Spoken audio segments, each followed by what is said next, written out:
Hello, everyone, and welcome back to session 44 of our Pathfinder Second Edition campaign. How's everyone doing? Good? Yeah, Good, pretty good. good. Nice. Life is pain. Life is pain. Life is pain. Oh, well, hopefully this game will be even more pain to distract you from it. We'll see. Anyway, so yeah, everyone ready to go? Excited? Yeah, good to go. Yeah. You might have to remind me what we were doing just before we finished last time. You're at Lariana's Enchanted Gifts. That is correct. Okay, Yeah. cool. So in that case, last we left off, we last left our heroes in the city of Lenora. Let's just move you all to the central district for now. Yeah, so we last left our heroes in the city of Lenora, where you've been settling into life amongst the elves of the capital, visiting the royal court, sneaking around sewers, making enemies in the fold, where these kind of Ashad worshipping, elemental worshipping cult has something looming over the city. They asked you to leave the city immediately, and you said no. Well, you didn't say no; you just didn't leave. And they attacked you when you were coming out of the Undercity. You managed to get away from them then, and you noticed on one of them they had this amulet which could control the golems that wandered around the city, keeping everyone secure and safe, and sort of enforcing the law. So after you retreated to the Head's Heavy Rest after fighting them, you were a bit nervous, really, because you hoped that your cover hadn't been blown. What else did you do? You went to the Emerald Armory, didn't you? And you spoke to Larandon again. Yeah. And yeah, he basically seemed a bit concerned that they had this amulet, and he asked you, please, if you can, get that back for me, because that's important. He also offered that if you were worried about going around the city, he would be okay to escort you around, because he has one of these amulets as well, and should be able to keep you safe from any golem. But nevertheless, you also heard about Silver Shadow, Alariana Silver Shadow, and that's where we last finished off. So Hanira and Cascus went there and spoke to her about that she's a sorcerer and that you were interested in sort of learning more about her. And she told you a little bit just about her history with the Halfast gang in the Undercity. And said that she's, obviously having problems with them, and she doesn't really want to. She doesn't really trust anyone. Doesn't really want to talk to anyone until they're sorted.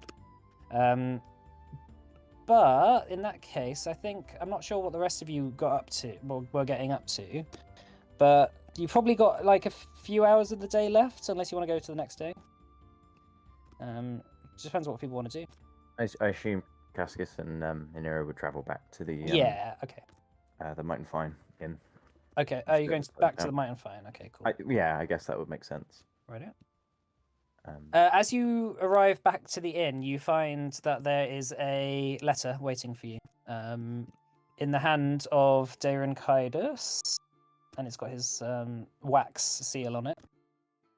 Oh, when you said in the hand of Daring Kaidos, I thought he was like right there with the letter. No, like, yeah, hello. his his hand had been chopped off, and it's just there. Who's it addressed to? It is addressed to Cascus Povriv and Memphis Malfire. Are we in our chambers, or are we? I assume it would, like, the letter would be at the reception.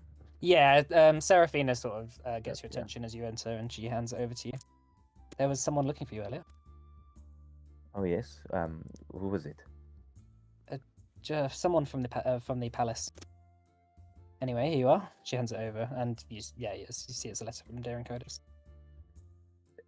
Well, thank you. He's kind of, I guess, thinking what the contents could be.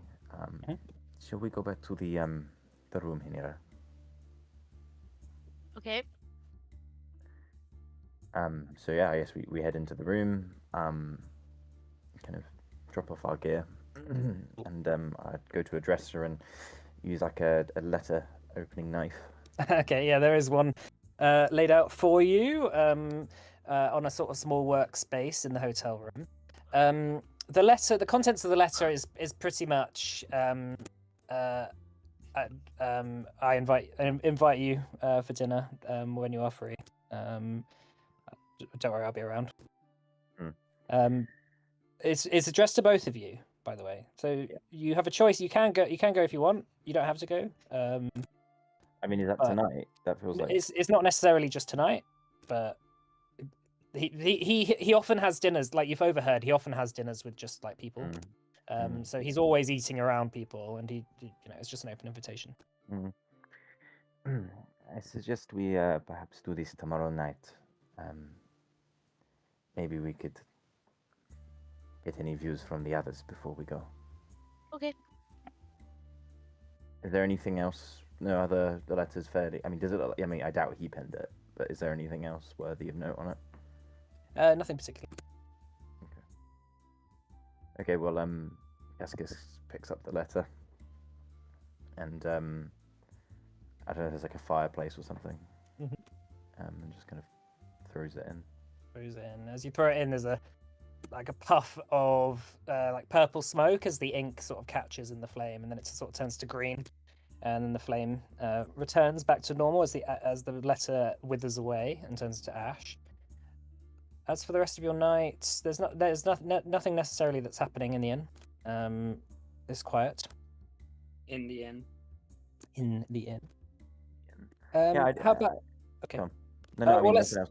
Cool. Well, in that case, let's go to Cyan and Calcifer then. So, spending a night in a heavy rest. The sun's starting to go down now. Is there anything particularly you wanted to do? We need to talk about tomorrow then. Right. What are your thoughts?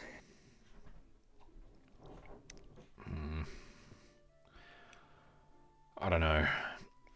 I mean, we need to get that amulet back at some point, right? Can't be letting them folk go around with that, could jump us at any minute. And it's like we can have Lorandon as our bodyguard all the time. Especially if we're going to be going into the Undercity. Yeah. It's But not somewhere we can bring him. I just worry the more we do, the more it's likely that we're going to have to get out of the city real quick. Just quickly, I'm not sure the stream's working. Oh, is it not?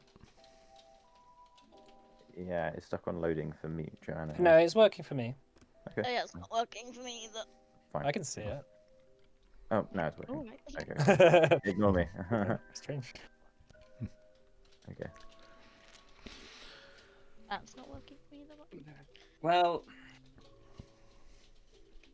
if we're going to be dealing with an amulet, I think our safest bet is still Silver Shadow.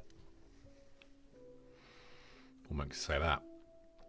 She's an Achidian user and practitioner of the forbidden arts, as people put her. And I'd wager she's been at this business a lot longer than Hanera has.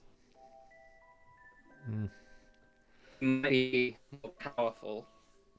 If we're going to be going against the Fold, I don't think we'll fix it as we are. I think we're going to need as many advantages as we can get. And a powerful arcane caster like that, that's an advantage that we definitely want in our pocket. Same time though, every time we try and make an ally, that's one more loose end, one more person who could make us known to guide us. Every time we do this, we're taking a risk. I don't think someone like Silver Shadow is on Kaidos' radar.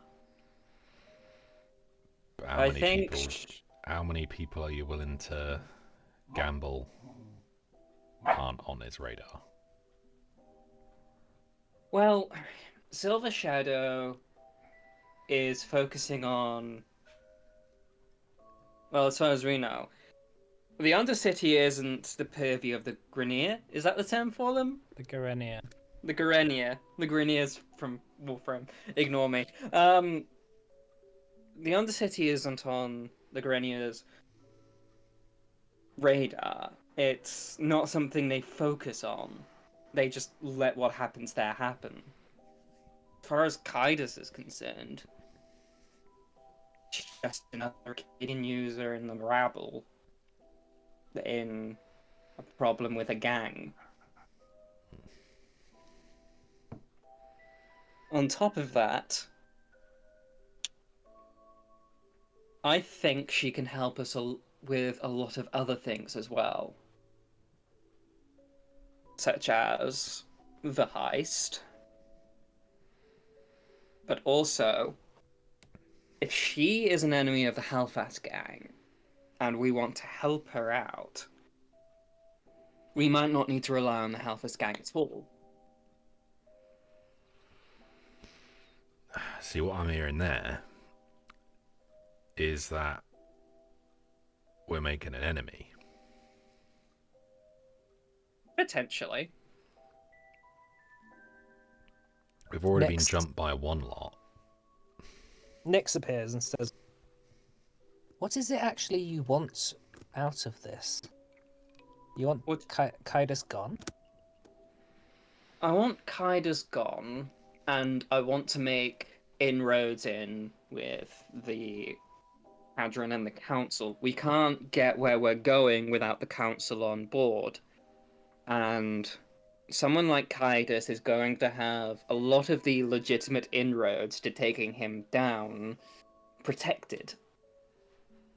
We need something dirtier. Hi, sorry, hang on just a second. She says, well, I think that if you need Kaidos gone, you will need allies, right? Exactly. The more powerful, the better. But you might need political influence as well. It's okay having powerful spellcasters on your side, but... See, don't know that's what- another thought I had. The Hellfist gang are, as far as we know, contraband smugglers, and from what we know, that's the only business they're in, right? Right. I doubt that. I doubt that very heavily. You see,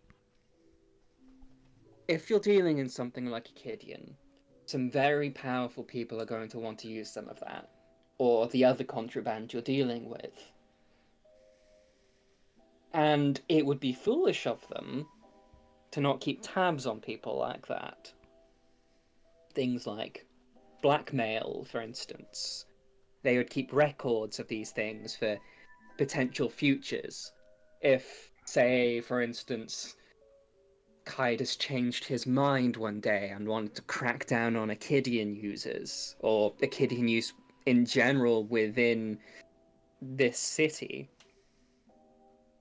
Well, if there were, say, some people close to him that used Akidian, the Hellfest gang would want to keep tabs on them and use them to gather influence. I imagine they'd have something like a ledger or some other form of record for people they can use. We might not...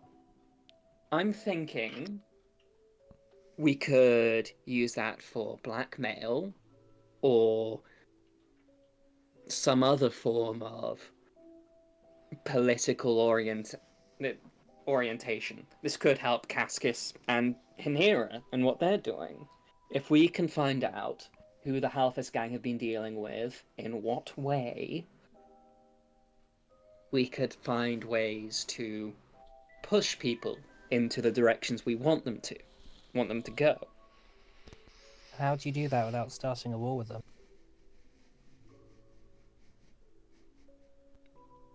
Well, you don't go right in their face and tell them that you want that you found out everything. You go to them privately. You show them proof. You get up assurances. And you position yourself as a friend. someone who wants to help them with their problems. But you can't help them if you've got your own problems to deal with. You could make the problem go away, or help them out, or help them get more stuff. If only you would do this one thing for them. So blackmail them. Exactly. What do you think, Calcifer?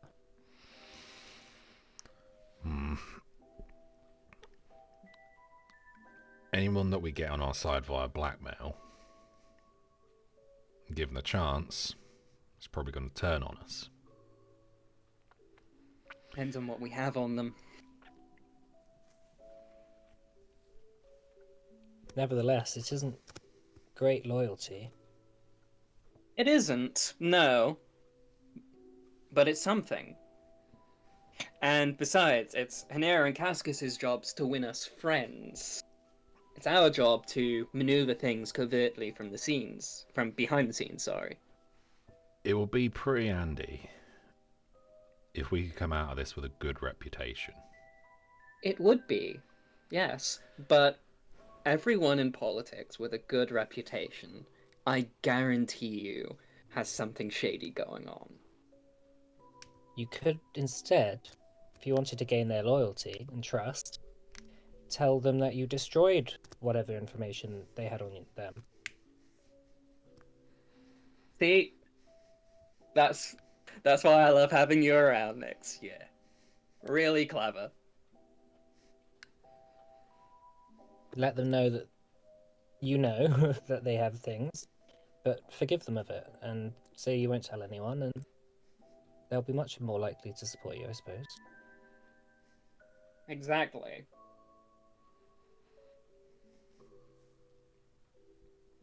And I might have a plan for dealing with the Halfus gang that we could present to Silver Shadow.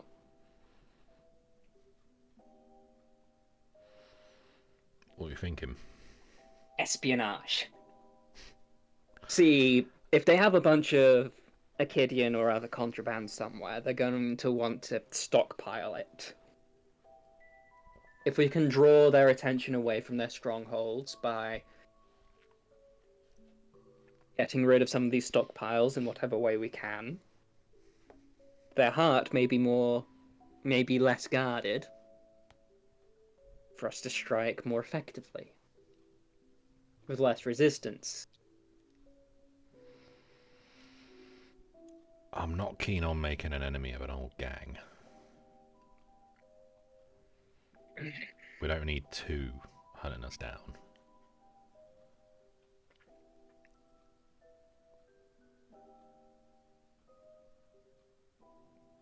I think regardless of which direction we go with, we're going to make an enemy of someone. If we wind up getting shady business with the Half-Ass gang, we'll wind up making an enemy of Silver Shadow. If we wind up helping Silver Shadow, then we make an enemy of the Half-Ass gang. I mean, who says we have to help either? Well, we went in there trying to just gather information, and suddenly it's like we got to pick a side, and honestly, it seems a bit rash. I disagree. I think that there's a lot of people that want something, and we want something, and we're not going to get what we want through purely honorable means.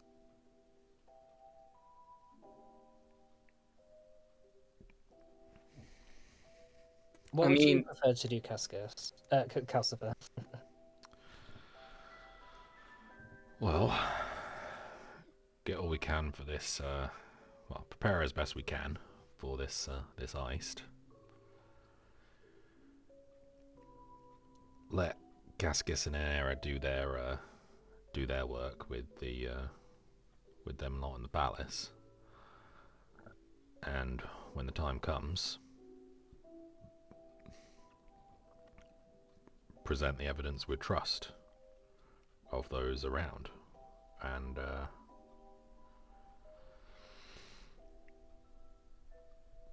do this legit.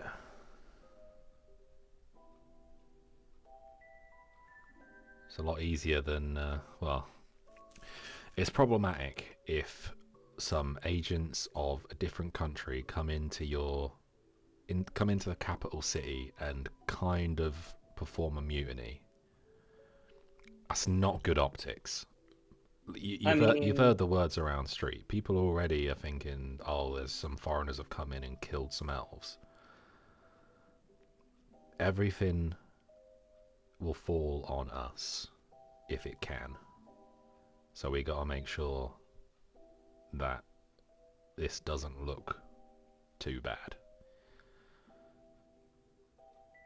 I know where you're coming from, but politics isn't won through honesty. There's always dirty tricks going on, and rising above it is only going to screw us over.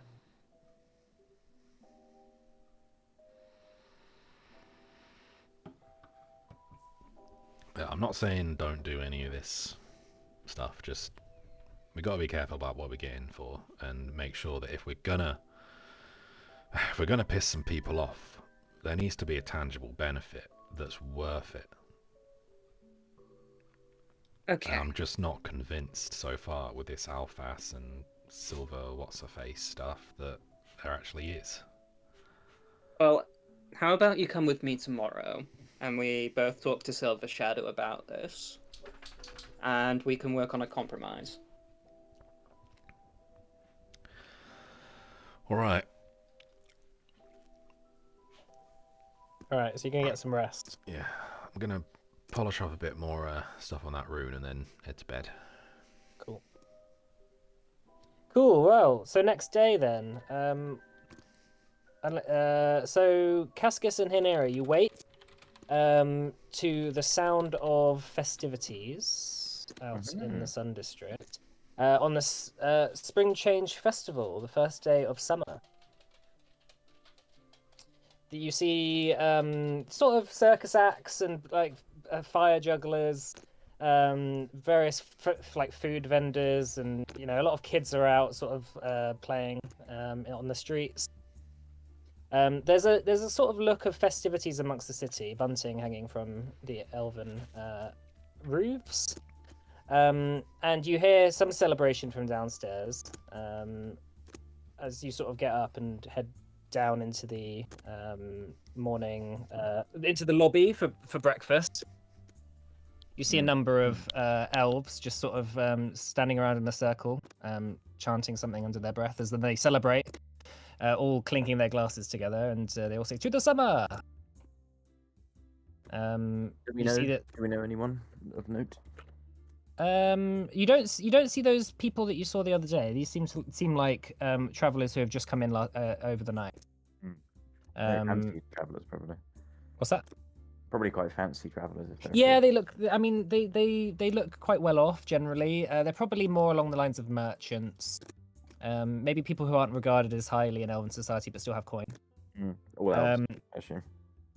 All the nobles probably haven't really stuck around them. Like the sort of look of them look like they're looking to have a bit of a party. They could look off. A few of them look quite young. There's like a couple of young noble elves kind of wrestling in the corner slightly. And Seraphina comes over to you and says, "Happy spring change, everyone." Happy spring change. She hands you a glass of what seems to be some sort of fizzy alcoholic drink. Thank you. Happy spring change to you. Have you got any plans for today? No. Just gonna take a walk. Do you, is there anything you suggest we do during spring change? It is my first in Donora. Oh, well, there's always a show in the Capivera. It's just scenes from the side of Nara, as you do. What time is that? That will be at dusk. That will start, and it will go on most until sort of midnight-ish. Oh well, we'll try and catch it. Very well. She goes off and talks to the rest of the group. A lot of them kind of look over their shoulder at you and kind of seeing you, Cassius, kind of sneer a little bit. Cassius just kind of smiles back at them whenever he catches, like, you know, not like in a overly smiley way, just a kind of casual. As you turn around, you're sort of bumped into by a quite tall, quite broad, like almost muscular elf with short red hair and a kind of pointed nose. He looks maybe middle-aged. He says, "Oh, sorry. Happy spring change to you, Ambassador." And he looks at the leaf lapel you have. A pleasure to meet you too. Here, would you like this? Has he already got one of the drinks, or? Yes, he is one in this Okay, hand. fine. May I? It would be useful to understand who you are too. My name is Castian Eldinar. I have been invited to the palace for a meeting with the Keel, Darren Kaidas. I myself and my better, Melphis Malfire, we have been invited to a dinner as well with the Keel. Oh, very well. Are you planning on going tonight? That was our intention, but we shall see how the day goes. It is perhaps a good time to take advantage of the festivities and be in the company of such esteemed company. Very well. He looks. There's something about his face that you kind of recognize. You're not quite sure. Can I use? I assume this conversation is going for a minute. Yeah, sure. So I'd like to use biographical eye. I think it's called. What do you have to do for that? So spend 1 minute in the presence of someone you haven't met before or haven't met since you first gained it. You attempt a DC 30 society check. And then if I do that, I gain one plus 1 circumstance bonus for being engaged in the conversation. And basically learn about like profession, speciality within their profession, national assessment where they normally live, and that's just a success. And I'll read out what the others are. It's fairly. Cool. It's a DC 30, so it's quite high. Yeah, make a society check. I'll get a +3 also because it's a lead. Okay. In total, what did I say? Society. Dunk. It'll be +1 to this roll. Okay. Oh, that's pretty terrible. So is that just a fail? 23. It's a fail, yeah. So What'd you get on a fail? On a fail, I get. I've got it. Yeah. You learn the creature's profession in the region of the world they hail from, but no more.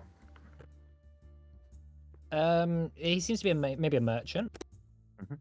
And the region of the world he hails from, he's a Sidon, so he hails from Adna. But as he sort of says goodbye to you and he looks you in the eye, like you see something, but almost behind his eye, like flicker, like maybe a flame or something, like a small light, as he sort of winks at you and then walks past. And you like look back over your shoulder, looking at him, like I recognize this guy, but I don't know where the hell I recognize him from.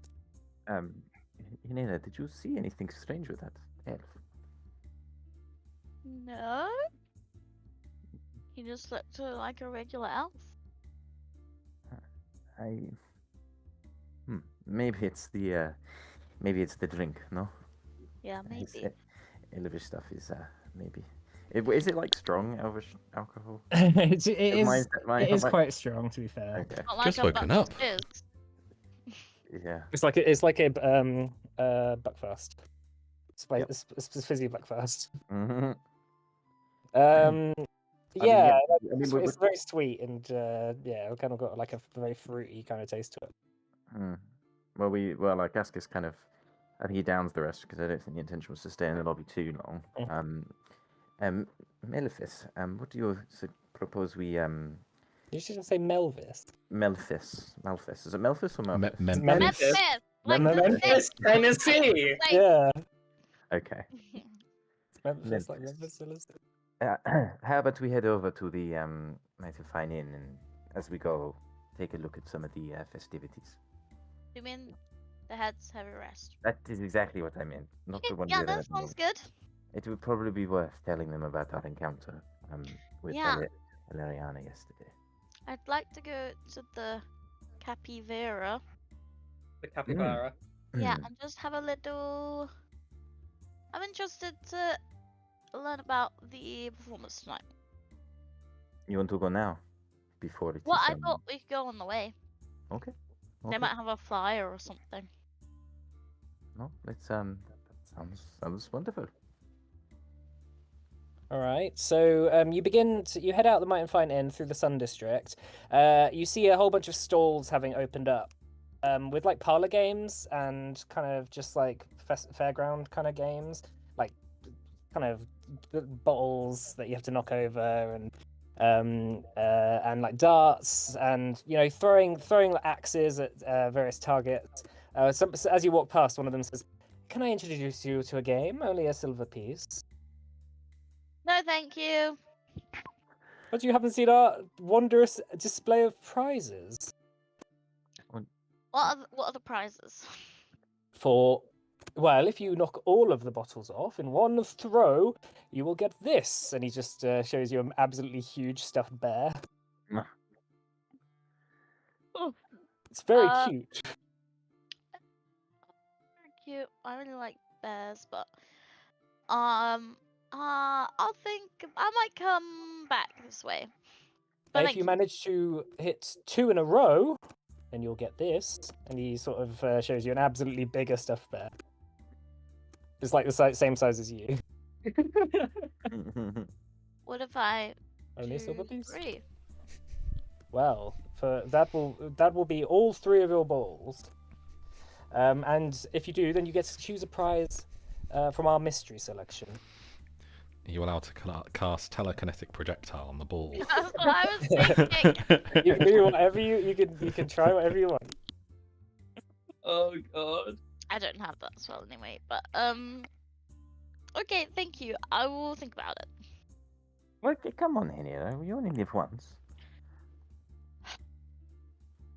Just Alright, think of the look on You Hank's give it a face. go then. Hank would be delighted to have a stuffed toy. Okay, I can give it a go. Oh, fine. The gentleman wishes to give it a turn. Very well. Okay, That will be a silver piece, please. very good. I hand one over. He takes your silver piece, sort of inspects it under the sunlight. Human. And puts it in his bag. He puts 3 kind of quite tough balls, which are sort of, I guess, maybe just stones wrapped with a kind of leather until it's sort of vaguely round. He sort of stands them on the desk by you. You see in the distance there's a sort of pyramid of 9 bottles, kind of stacked. And there's 3 of them, so you have 3 attempts, and if you knock all 3 off with 3 balls. Can I do a recall knowledge check to get a sense of how, like, basically what DC I'd need to do when throwing it to land it? Sure, make a society check.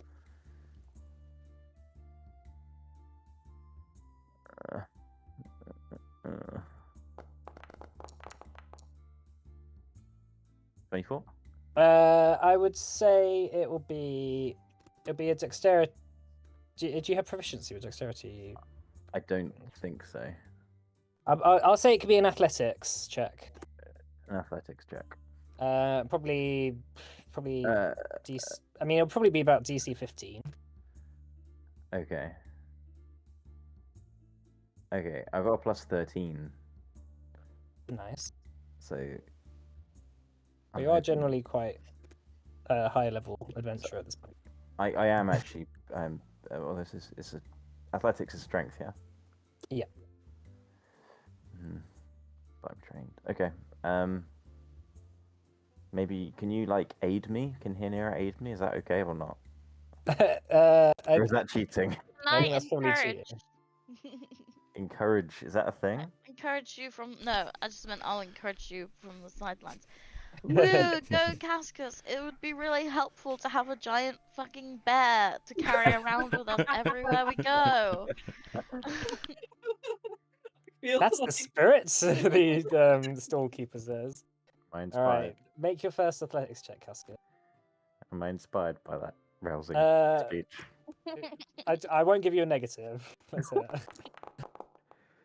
that. 25. Cool. All right. So you launch the ball at the bottles, and it just completely smashes through them. They all fall. The first stack falls to the ground, and the shopkeeper raises an eyebrow and says, "Very well done. First try lucky, I suppose." Oh, you know me. Well, you don't know me, but I've spent many years throwing smaller balls through smaller holes. He says, "I don't know what you mean by that, but continue." Second, make it your second athletics. There should be a +2 on that. Sorry, I forgot to put the thing +2. So okay, again. So the second one, you just about make the DC. The glass bottles all shatter down, and he claps, and a few bystanders nearby also clap. And he says, "They've won the giant bear, but have they won the mystery box?" Okay, last one. So yeah, make your It third. winds up being an athletics. elder box, I swear to fucking god. He just opens it out of everyone does. All right. So the third shot, you launch the ball, and it does hit the stack. But you notice that the third bottle, the bottle on the bottom, the last one, sort of wobbles a little bit. It was almost like as if it's been sort of glued to the desk. I mean, you've thrown it with such a force that it should have knocked it over. But the ball sort of bounces off. All the other glasses fall off, and there's just one left. And you hear the rest of the audience go, "Oh." He says, "Oh, I'm sorry. I guess you didn't make it that time." Can I do Can I like try and provoke the crowd into being like, "Hey, you all saw that. I clearly hit that. Everyone, no?" As he kind of looks around. Yeah, make it a diplomacy check.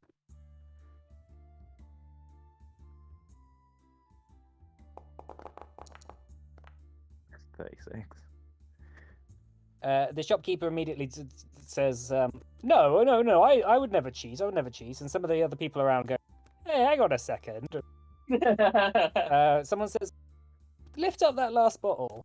And he goes, I would not do such a thing. I am a gracious shopkeeper." And then the crowd start booing, and he's like, "Oh." He ruffles behind the thing and says, "If I give you the prize, will you go away?" Only if you tell me what the options for the mystery prize would have been. Well, it's a Then mystery. I am insisting on knowing what the mystery is. Oh, make an intimidation check. Is there an intimidation check? There is. is, yeah. Which Can I assist by looking intimidating? I don't think you need to. 29. All right. I'm quite intimidating. as well. Jesus. He says, all right. To be honest, I have this.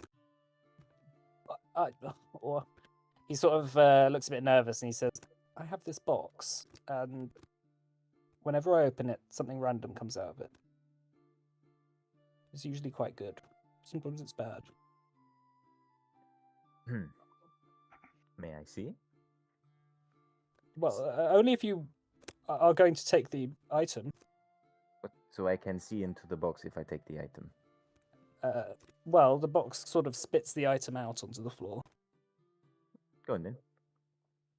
He sort of ruffles behind the counter a little bit and opens something under the desk, and you sort of peer through. Make a perception check.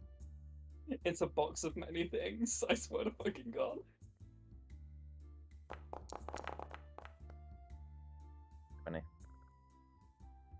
20. Yeah, you see that there's like quite a small little, like it's almost like a jewelry box that he adorned with kind of golden, like almost wire or something, and like gems adorned inside the box. As he opens it up, there's a kind of almost silk lining in it, and just appearing out almost falling out of it and appearing in the air next to it. A tiny little bag comes out, and he picks up and says, "I guess this is what the box shows for you." And he hands it over. The bag itself, make a Arcana check on it. Cascus. And Hanira, you can do it as well. I'm untrained.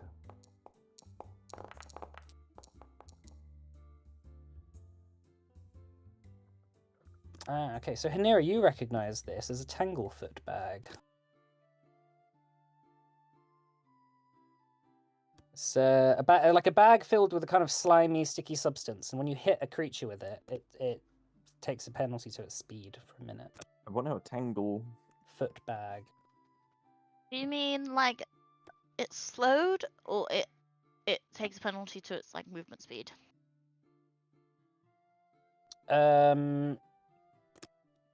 A creature in contact with a solid surface becomes stuck to the surface and immobilized for 1 round, and a creature flying by wings has its wings tangled. Oh, that's a critical hit. Sorry. So it's a moderate. It's a Tanglefoot bag moderate, and it takes a minus 15-foot penalty, and the escape DC is 19. Oh, cool. Nice. Quite handy. It says, "Where you go now?" You see, I have a large animal that would really, really like a big bear. Well, okay. I suppose you did earn it. It gives you the huge teddy bear and then the smaller one as well. Ah, I just roll my eyes. Here you go, She's Hanira. just carrying them behind you. Here you go, Memphis. Memphis. He just throws the big one at her. It is like Hanira's size. Are there any kids around? Yeah, there's kids playing. I'm just around. gonna give it to the kid. Hey, no! This guy, What? little child, this is not yours. Give it back. Oh, for God's sake! God. Yes, if you will not hold it, I will. I'm sure Hank will appreciate this greatly. All right, so dragging the bag, and as you walk away, you see the shopkeeper close the stall up and leave after his gifts have now gone. So you arrive at the Capivera, dragging the bags behind you. You see a number of actors just sort of standing outside, chatting to each other, all in dress and just sort of for the major dress rehearsal that's about to happen.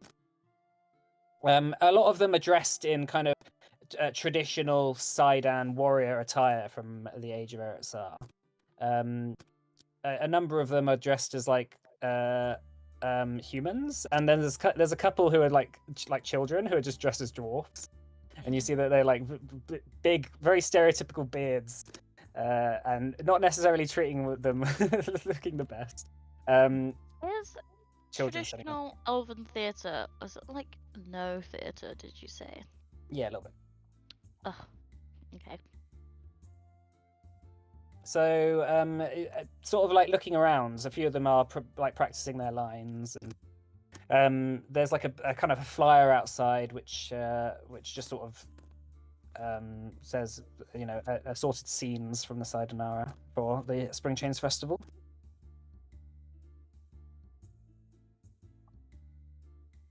I would like to watch that. Do you think we'd be able to get in? Do I know if I'd be able to get in with my little pin? You may be able to get in, but it'll be packed, so they might be charging tonight. Okay. You could almost certainly like use your pin to buy a seat if you wanted, but it'll be expensive. Okay.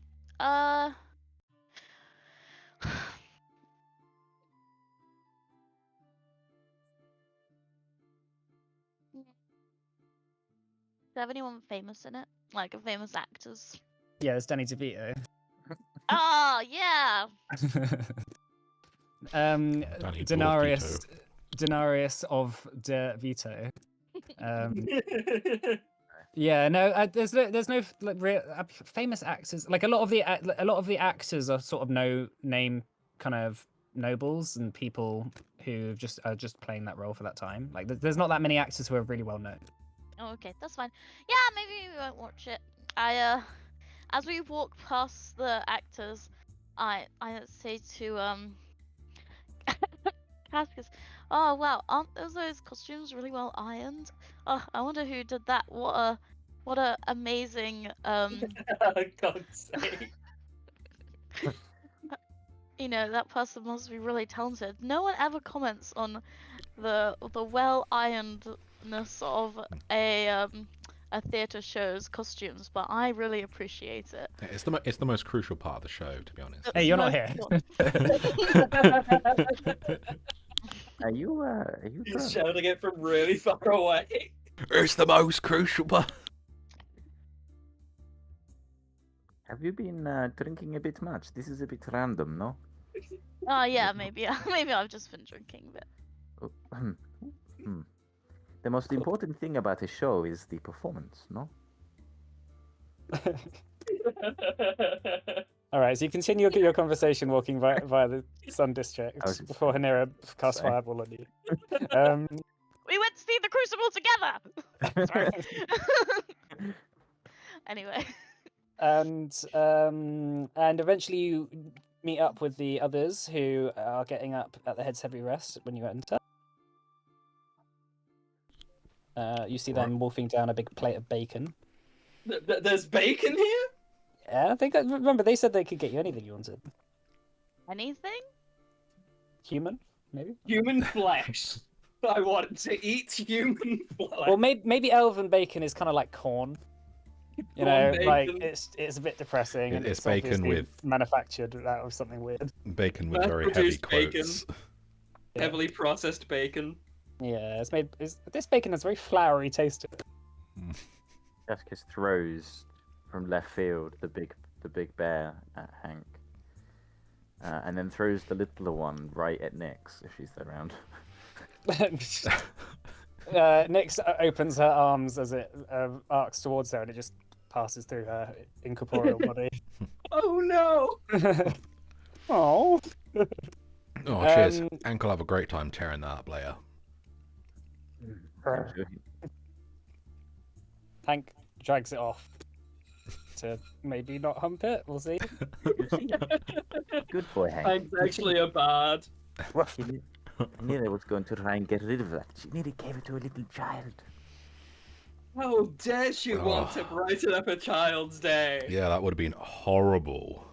I know. Terrible. What a waste. I'm sure the child would have agreed as well. Well, it did not put up much of a fight when I snatched it from her hand. It?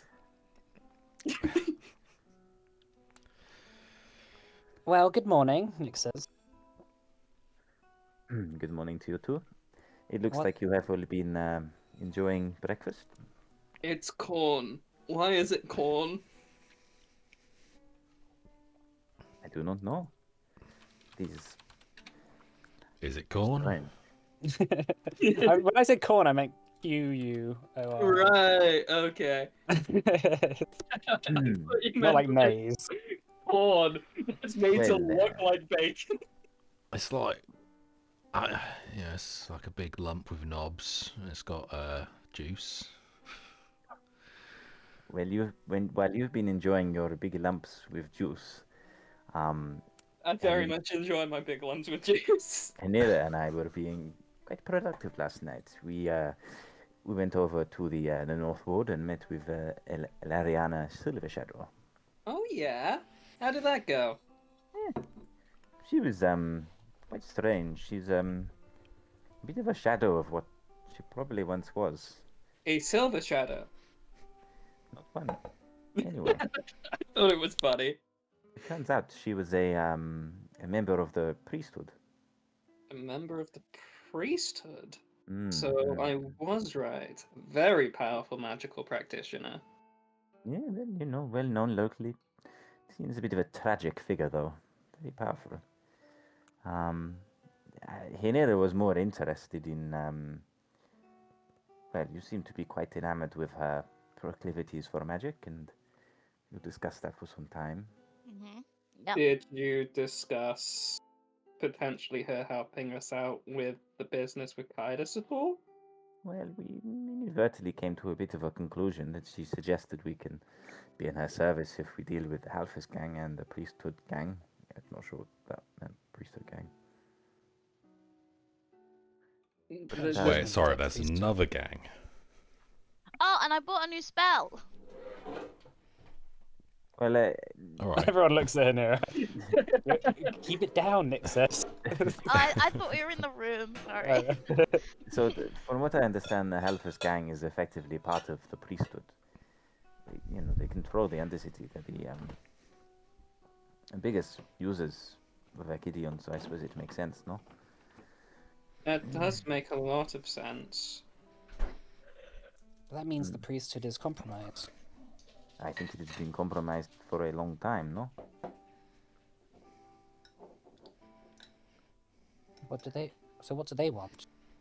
The Halfus gang. Or the priesthood? What do they want? You don't think it's to do with the gloom, do you? It is hard to say. I was not aware before. You might already be well versed, but I wasn't aware that the priesthood believed that the use of Achidion enables them to speak with the spirit of the pattern. In this case, Eretza. I wonder if it is. I do not know. I wonder if it's something along those lines. A play for something to do with Eretza. I doubt it's Eretza himself. Well, it is. From what I understand, the pattern is the ancestor of him, right? No? The descendant, you mean? Yes. The blood that runs through him runs through Eretza himself. So Supposedly. FYI, the Padrins aren't descended from Eretza. They're descended from Eretza's brother. Because Eretza died before he had any heirs. I know it's on the different chain. Yeah. I just, Yeah. I mean, guess that's Shed technically blood. still blood. Yeah, they are blood relatives. It's just not direct descendants. Well, if that's the case, she might have alternative views. I was planning on speaking with her myself today. Well, with Calcifer, of course. Because I'm... Go on. Pardon? Go on. I may have some ideas as to what we can... This is gonna sound awful. Don't hate me for the phrase I'm going to use. Use her. It's... Honestly, it wasn't really weird until you made it weird. I don't like the idea of using people. It's weird, but Yeah, also... It's if I just go, if I was just like, oh yeah, Cyan, that hair's pretty nice. That new haircut is cool. That's not weird, right? But if I'm like, oh Cyan, yeah, this is gonna sound really weird. This is gonna sound really weird. I hope you don't read too much into this. You're reading too much. I think your haircut's nice. Then that makes it weird, right? I was more talking about, if she's gonna help out Hanira, maybe people have a more positive view and might protest to the idea of using someone. I could not care less. You want me to use her? I use her. If it makes your moral hang-ups easier. So, if she's in trouble with the Halfast gang, and she wants them dealt with, well, I'm thinking, with a drug like Achidion, a lot of powerful people use it. Or, at the very least, people within the priesthood. Potentially friends of Kaidos. And people like the Halfus gang would be stupid if they didn't keep a record of who they could use and blackmail in regards to Achidion use. If we help her out, she could help out with... Maybe we could find a ledger or some record of Achidion users, people that we can use, people in power. And we could liaise with you, perhaps. Have some shady political maneuvering, some blackmail or some friendships made. Destroying the information, making sure that they know that we know, but that we've gotten rid of it. As Nick said, this is Nix's idea, not mine, so she gets the credit. And they blame if it goes wrong, by the sounds of it. Well, yes, but that's the thing. Hey. Kaidos, he's been in politics for a very long time. If we're going to try and do this 100% by the books, he's got safeguards upon safeguards upon safeguards. Someone like Silver Shadow, a powerful arcane caster, who could get us to the networks of information we need.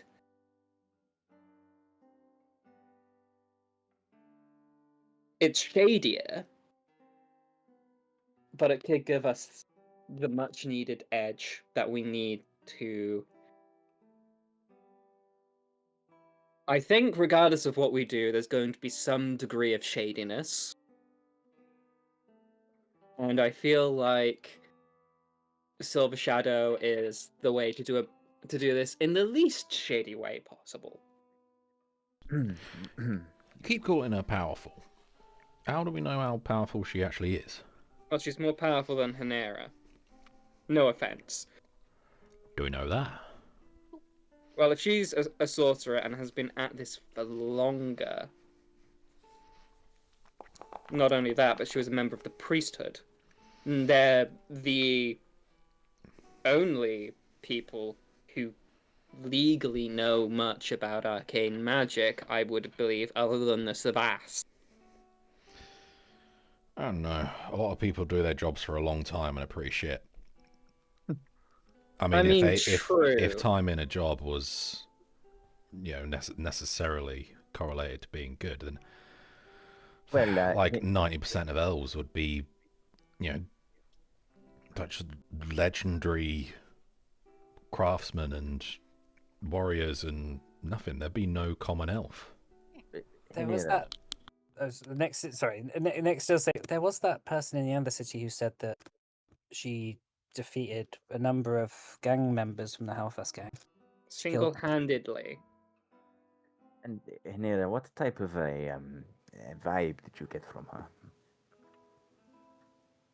Uh, I do not know. Maybe you What do sorceress you types can feel the power from others. I do not know. Can I? What type of vibe did I get from her? Make a perception check. Vibe check. Can I be an Vibe Arcana check? Sure. Oh, okay. I was joking, but Vibe, cool. yeah, vibe check. Why not? Vibe check. 21. Try near one. She seemed to have the grasp of quite interesting magic that seems, at least on the surface, quite powerful.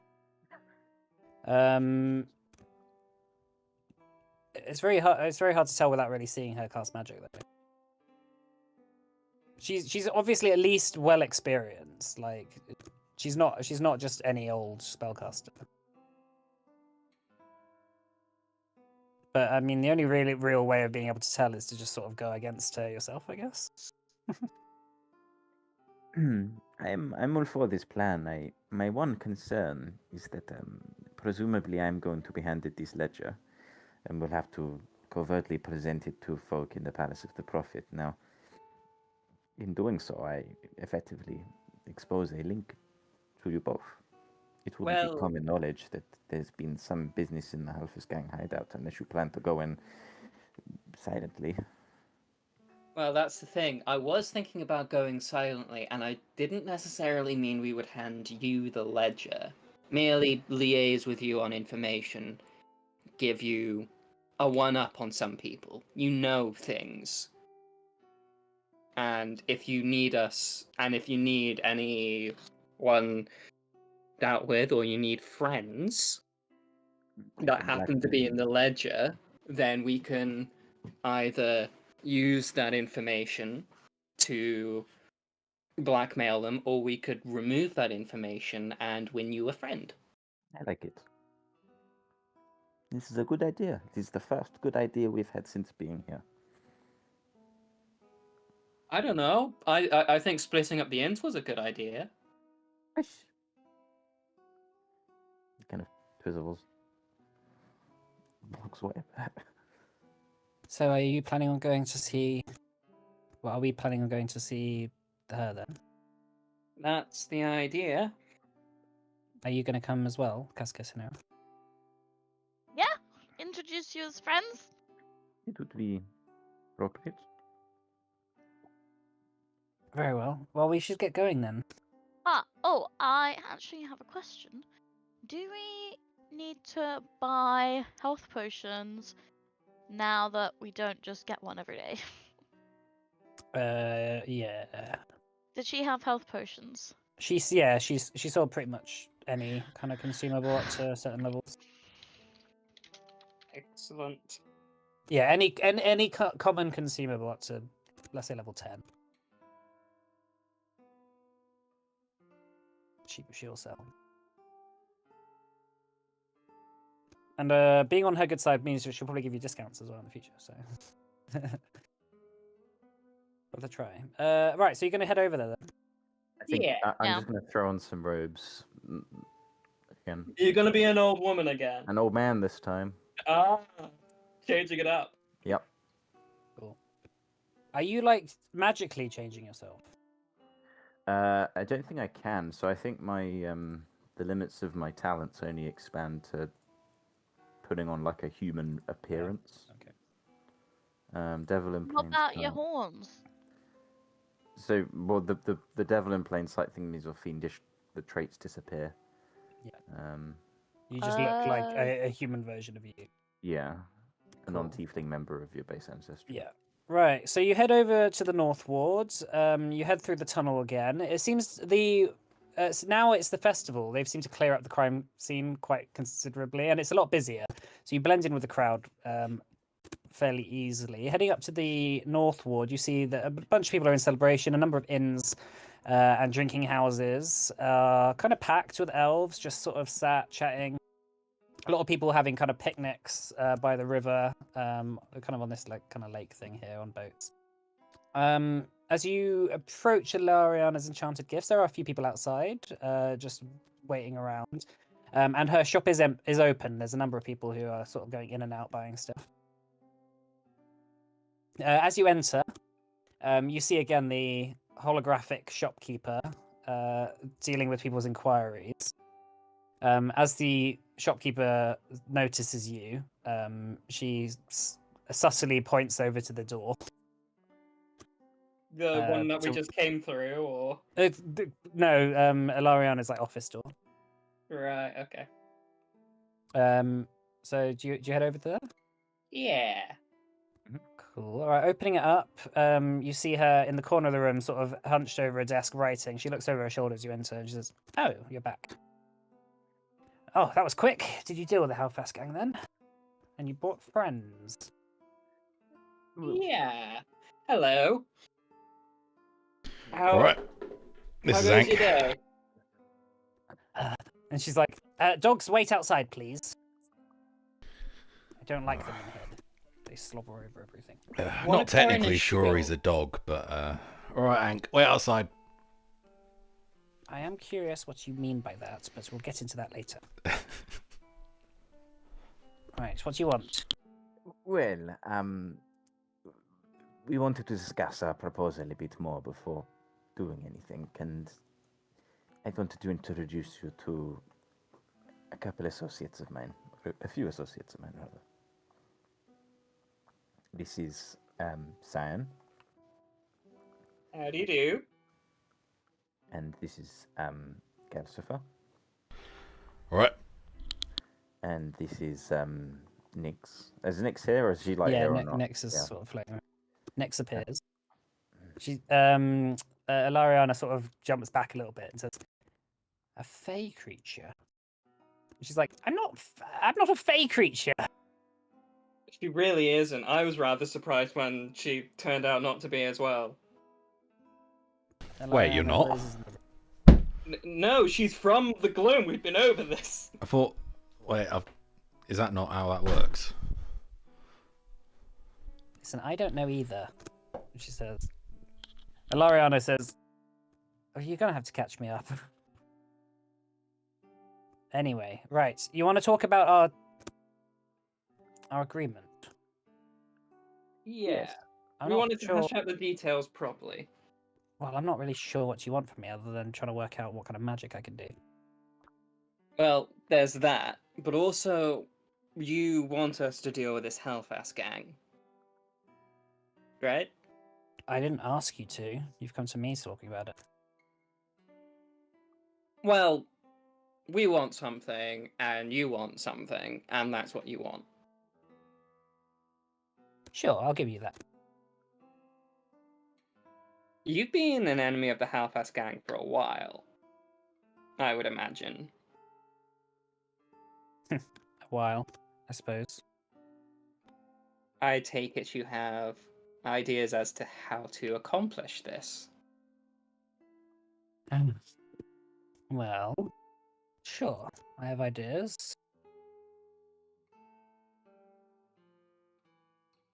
It's the leadership who I have the problem with. If they go, then they're all gone. Are you sure? When with a nest of snakes like that, sure the idea is to cut off the head, but how are we sure that it just won't lead to another person taking charge? Well, it won't be the Hellfest gang anymore. It's Illyria Hellfest and Havenfith Hellfest that I want dead. They are twins, brother and sister. They, like me, were once in the priesthood. And when I left, they were my contacts, still to get the Akidian. Over time, they had more and more success amongst the lawlessness of the Undercity in the time that Grenier has spent in Rodrana. And now, all of the favours I've done for them in the past have been forgotten. Let's just say that. Okay. And of course, this leads on to a further discussion of the terms of the agreement. There's a couple things we want. And that is? Well, I imagine Hiner has already discussed with you what she wants. I imagine that's something for you to discuss. It's not really my business to pry. But the Hellfast gang, very powerful contraband gang, right? They deal in a lot of shady businesses. Mostly Akidian, but they have been known to deal in black market wares as well. Would I be... You seem to know these leaders. Would I be wrong to think that they hold a ledger or some kind of record of their business dealings? Aye, but it's locked away. Hard to get. If we agree to help you, would you agree to help us get that? It's one and the same. Defeat the Hellfest gang and Illyria, sorry, keeps it on her. Oh, okay. It's her personal, let's say, insurance. Could we get those names in the chat? Sorry, hang on 2 seconds. Cheers.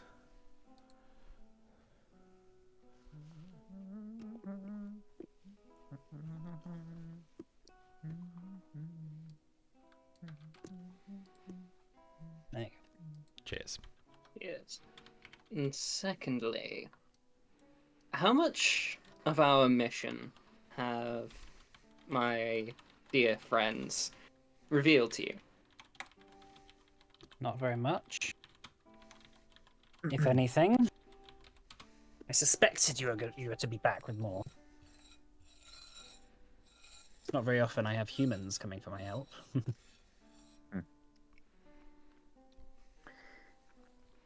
Well, Weird people keep referring to us as that. I mean, I'm not a human. You're not a human. There's like a human. Was Henning at Henning as well? Oh, there are two humans. I thought Henning was off, like, having a rest or something. Like, when Nero wasn't here. To be fair, a lot of elves also would consider, like, falsely consider orcs as humans as well. They just call foreigners humans. But... Just anyone that's not an elf. It's the same word in Elvish for non-elves. Yeah, it just means foreigner. Just gaijin. Yeah. Or barbarian for Latin. Yeah, I mean, yeah, they definitely consider you barbarians. Well, why don't we just? I do not. Why? Sorry, I'm trying to get a sign. Why do you want to talk about our mission? Huh? Well, she's telling us about a lot. If we get her on board, she's going to need to know.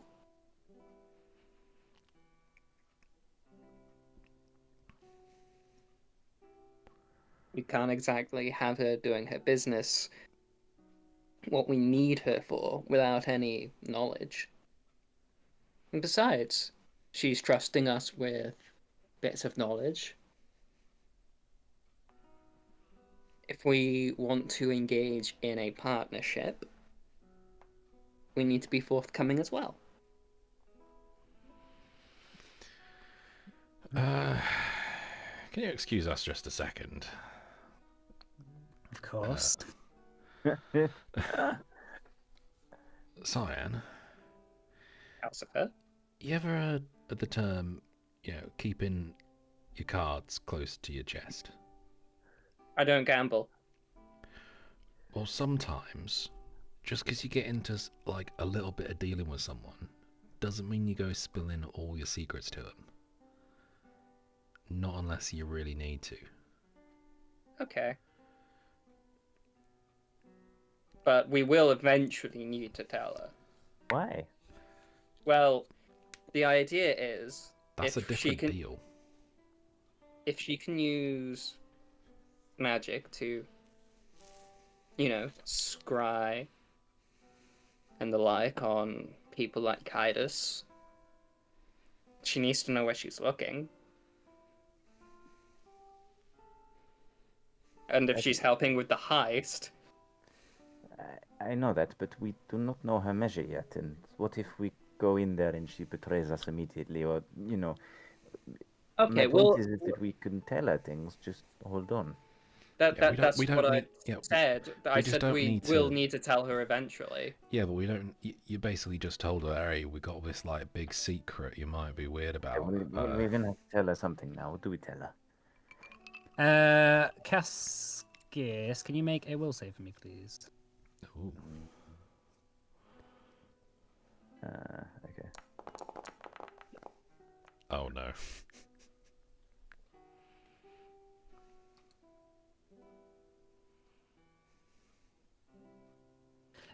What's everyone's perception DC? So it's perception plus 10, right? Yeah, 21. 23. 26.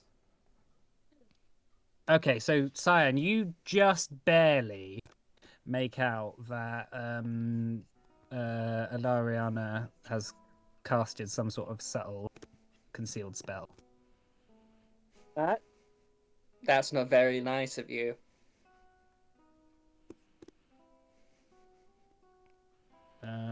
Make an Arcana check. Okay. See whether you can work out what spell it is. Arcana. I'm gonna use a legend point. Because I'm not good at these. 30. All right, so yeah, you yeah. So hang on, just a sec. She just cast. I'm just trying to get it now. Mind reading on Cascus, and Cascus got a natural one. Is a critical success? So I have a thing. I don't know if I put it in place. Maybe where I can't be. I don't think I did. No. So she perceives Fine. vague surface thoughts from you. Okay. So Hmm. yeah, she gains a kind of idea what you're talking about, and sort of she raises an eyebrow, and but yes, Cyan, you saw her do that. That's not very nice of you. We were having a private conversation. And I wanted to know what I was getting myself into. And now I think I know. Can somebody explain what's going on? He's reading your mind. Oh, do you want to do it some more? I've got some very nice things locked away. I think I've seen enough. Ooh. Intriguing. Cyan's eyes are just darting between the two, like, is this happening? Is this not happening? What is going on? She stands and says, "If it's Kaidos you want to get rid of, I'm not fond of him myself. I think you're going about it the wrong way." How would you go about it then? Well, he killed my family. I'll have his head on a spike for that.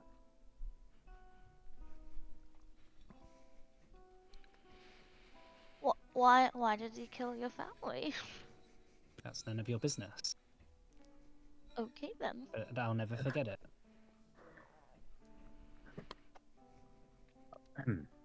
I am sorry to hear that. So you know then that I've met him a few times, and he is a pretty repugnant human elfin being. Our intentions are good. By removing Daring Kaidos, we can make the world a better place, no? Aye. And I made a vow to the Padron when I became a member of the priesthood. Cool. But I'm no longer in the priesthood. So what I need now is guarantees. If you wish to overthrow the Keel and start a new order in this city, then I wish to be put into a position of influence within the priesthood.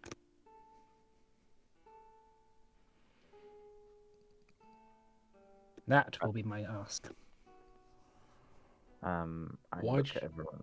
Why'd you leave the priesthood? Because of their corruption.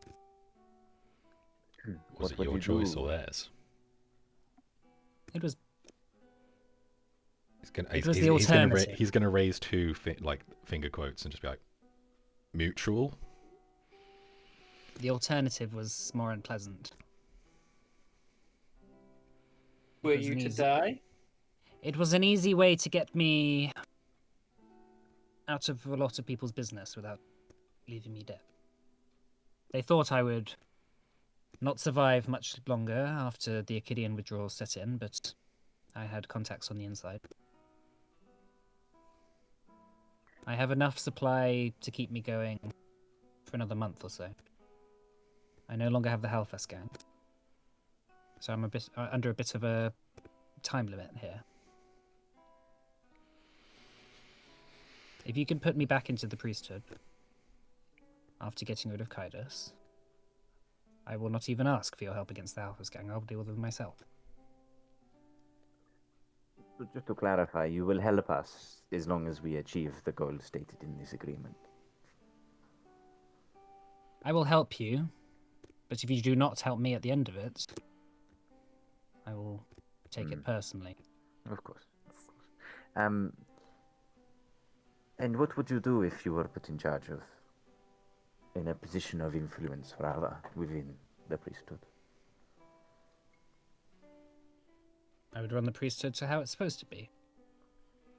Which is? Bastion of knowledge and religious values that venerate the Padron. Not whatever this heresy that has seemed to strike up I'm recently. going to do a sense motive, but I feel like Yeah, she feels pretty genuine. Perception. Fanatics often feel genuine Fine. about what they want. she seems to be telling the truth. Okay. Okay. Just Okay. I have Go on. I have a question. It's the priesthood supposed to be, as you say, this bastion of knowledge. Yeah, Arcane knowledge. yet that knowledge is kept secret. That seems to me kind of. Those seem like opposing. Counterproductive. Those seem like opposing values.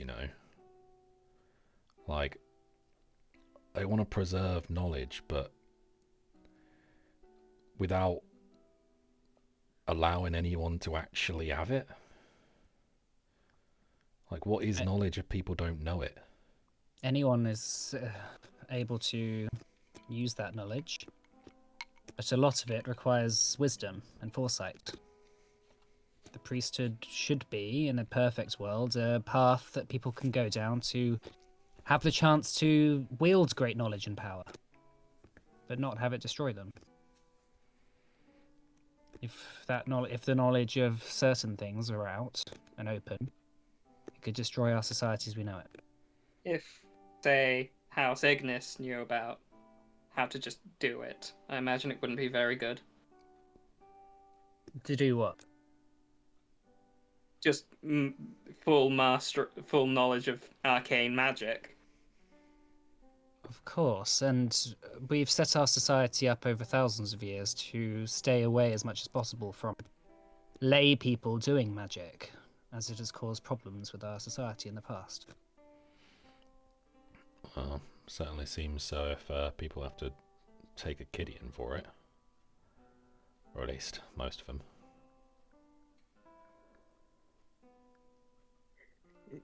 Do you know anyone else in the city who would be minded to agree with this type of job? I know very few people of influence in the city, but I do have links within the priesthood still. I could try and see what information I can glean from them.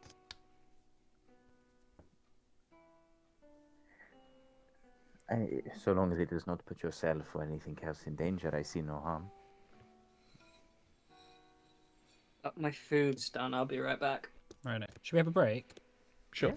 Let's have a Okay. 15-minute break and we'll come back in a bit. Good. I have a question. Cool, what's that?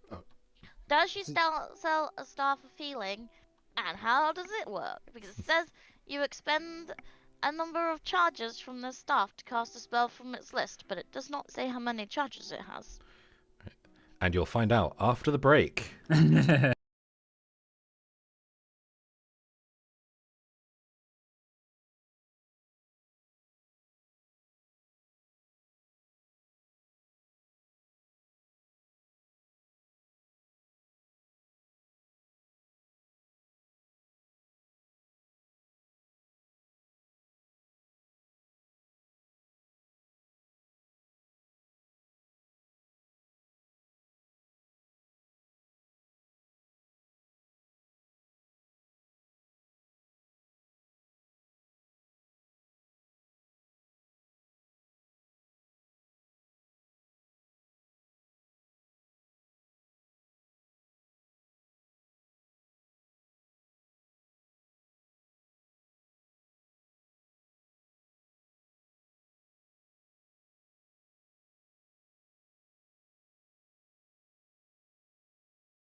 Hello, welcome back.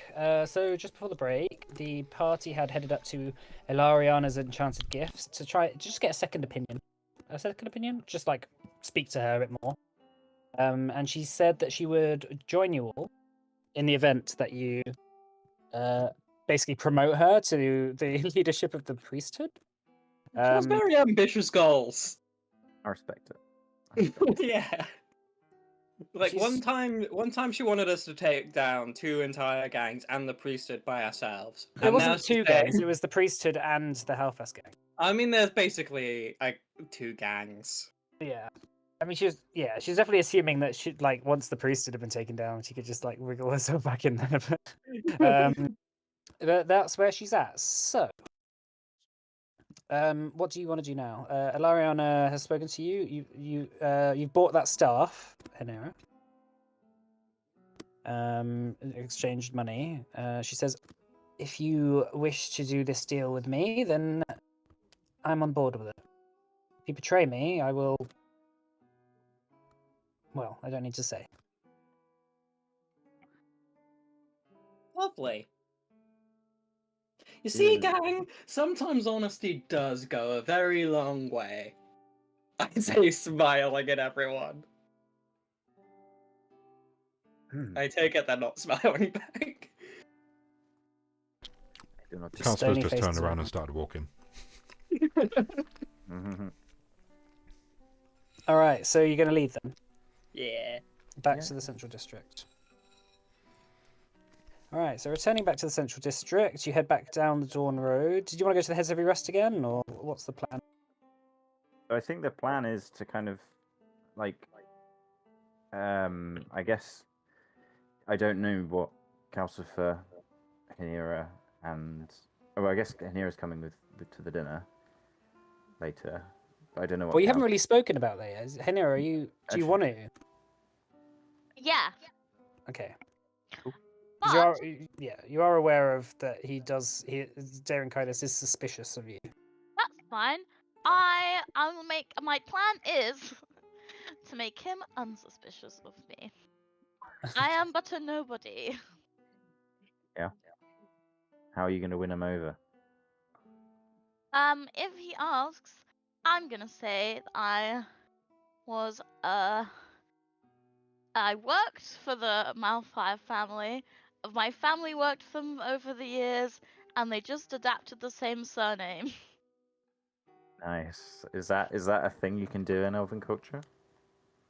Hanera probably has no idea because she's never really met a peasant A before. poor. Hanira's never met a peasant before. Except for you lot. Yeah. Yeah. Okay. Cool. So that's your plan. What's Cyan and Calcifer? What do you want? I actually have no idea. I was thinking if, like, in this case, seeing as we still have time for until the gauntlet, Cyan's just going to go out and haste the heist location for a bit. All right. Maybe just both of you have a look at some downtime activities you can get up to if you want. Yeah, Counselor's just going to continue his crafting. Right. In that case. I yeah. I wanted to visit the Summer Change Festival. Okay. Is it Spring Change? Spring Change. Spring Is it still going? Are there things like happening, or is it all in the evening? There's just like various like festivities during the day. I mean, there's bards playing on street corners. There's little stalls with games. A lot of the inns are open. A lot of the kind of various places of culture are open.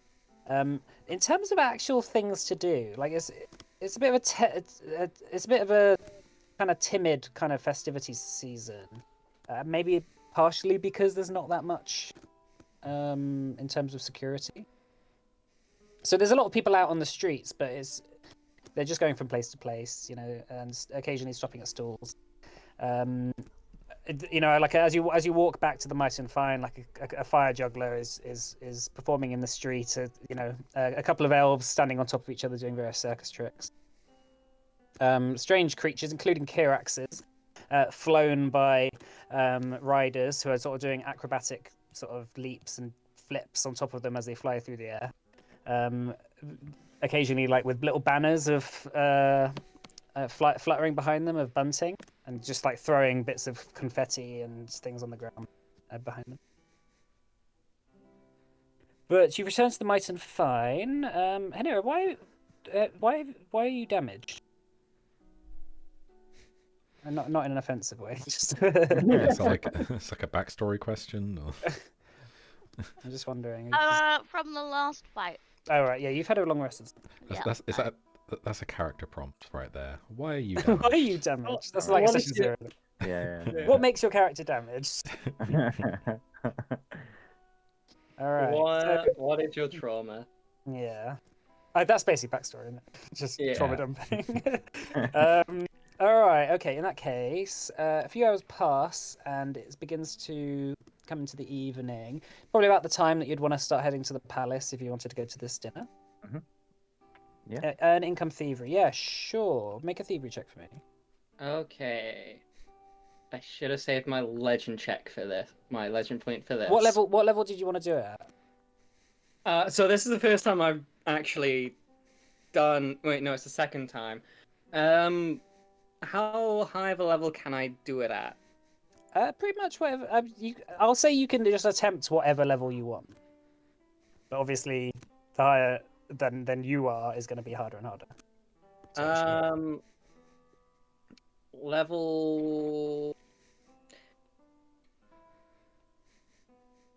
Level 6, maybe? Yeah, FYI, with thievery, obviously, if you were to fail it, it might get you in trouble. Okay. So, level 6, fair enough. Maybe a thievery check.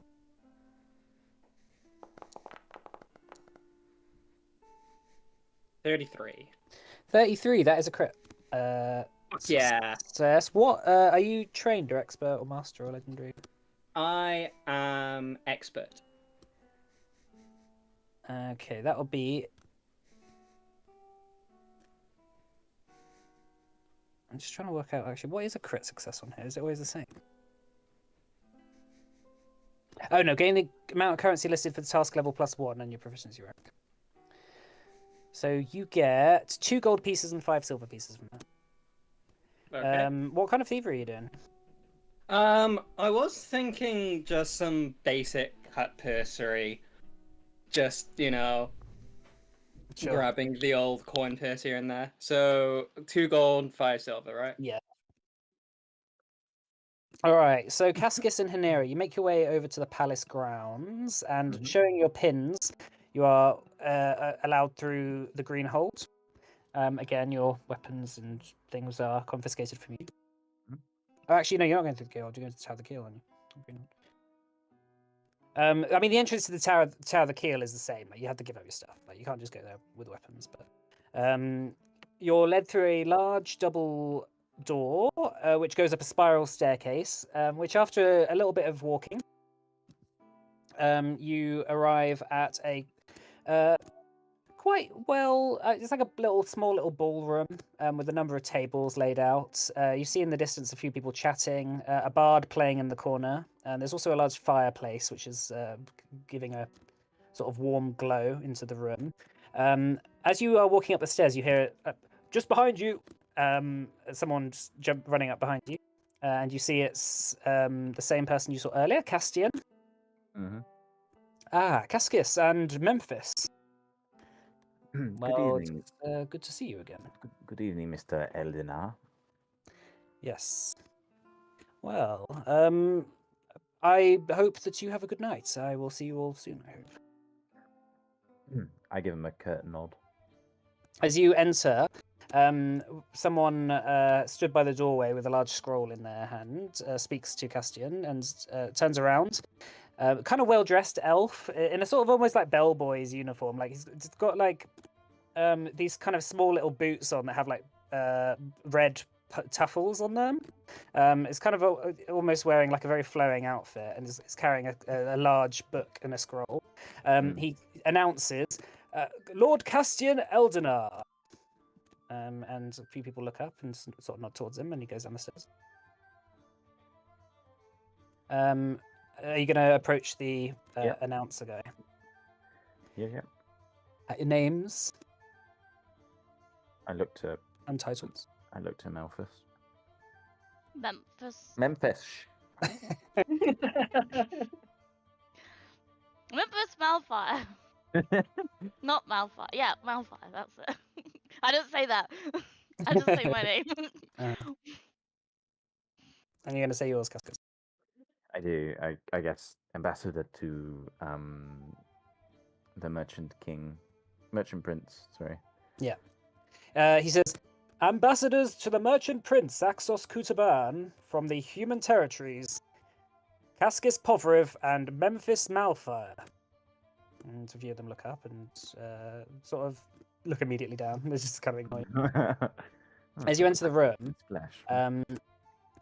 it's not that long before you see walking towards you is Darren Kaitis, dressed quite well. He says, so you got my invitation then? Good evening, Keel. Oh, do I say, is that the title? Like, Yes, that's fine. yeah. Good evening, Keel. And Lady Malfire, he nods to you. I nod back. It's good to have you both. I thought I was starting to get a bit outnumbered. It's good to have some decent folk in this place. It is the pleasure is ours. It is an honor to be invited, and I thank you again for your personal meeting with me the other day. Yes, well, I hope you had a lot to think about after our meeting. I hope to hear that you are well on board with being a ally for the long term of ours. I give it again a kind of quite a deep nod, but I don't say anything. The doors behind you open up, and the announcer's speaking to someone. Hanira, you recognize this person, this man, kind of old, kind of like middle-aged, noble elf. After a while, you turn around and the announcer says, "Lord Tensine Malfire and his darling wife Alora Trisfer." And you see both of them walking in, hand in hand. Is this Memphis in Tennessee? It's Tensine. Brilliant. I quickly guide Hamera out of the main chamber into where somewhere a bit quieter but not suspicious. Yeah, Darren Kaider says, "All right, I'll see you later then." No, right. I thought he'd already left. he turns around and you see him like approach Lord Malfoy. Oh no. And they sort of just nod, shake hands a little bit, nod to each other. So you see your sister, Hanera, looking a bit older than when you last saw her. She's looking a bit more sort of grown up. She's got a very nice kind of brown, like sort of golden brown dress with like green indentations on it, and hemming and stuff. And yeah, she looks very very healthy and very good. Sort of like laughing and chatting and sort of arm in arm with her husband.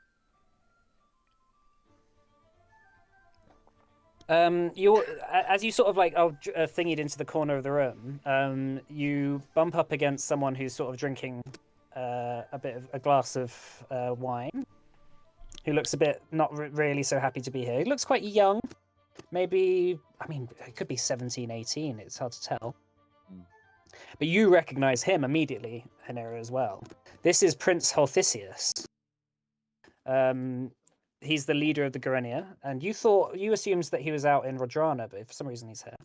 And next to him is a purple-haired, kind of maybe an elf, like the same age as him. They're both wearing quite fine, regal attire. His friend you recognize as Tenevar Darvin, also known as Duskbrand. One sec, I need to start writing this down. I was just listening, and now I'm like, oh, there's all these people. Okay, could you? So Prince. Oh yeah, go on. Let me just pop their name in the chat. I have just done that. Oh, okay. Sorry, I was looking in the Discord chat. Oh no, it's cool. They turn around to you, and he sort of like squints his eyes a little bit, but he can't quite make out who you are, even though you've met him before, but a while back. He says, "Ambassadors, good to have someone in this hall who is away from here, I suppose. Good evening, my prince. It is a pleasure to meet you. My name is Kaskis Povrif. Kalskis Povrib. I am a great admirer of Axos Kutaban. I hope that when you next see him, you pass my well wishes on to him. It is, likewise, it is an honor to meet someone who is well renowned to have a sturdy grip on the law and order of this city, something that Axos Kutaban shares. Next to him, Tenevar, also known as Duskbrand, sort of laughs and says, well, I wish somebody would occupy the space of law and order in this city. And he's sort of nudged by Prince Althisius. He says, now, let's keep that quiet, especially in here.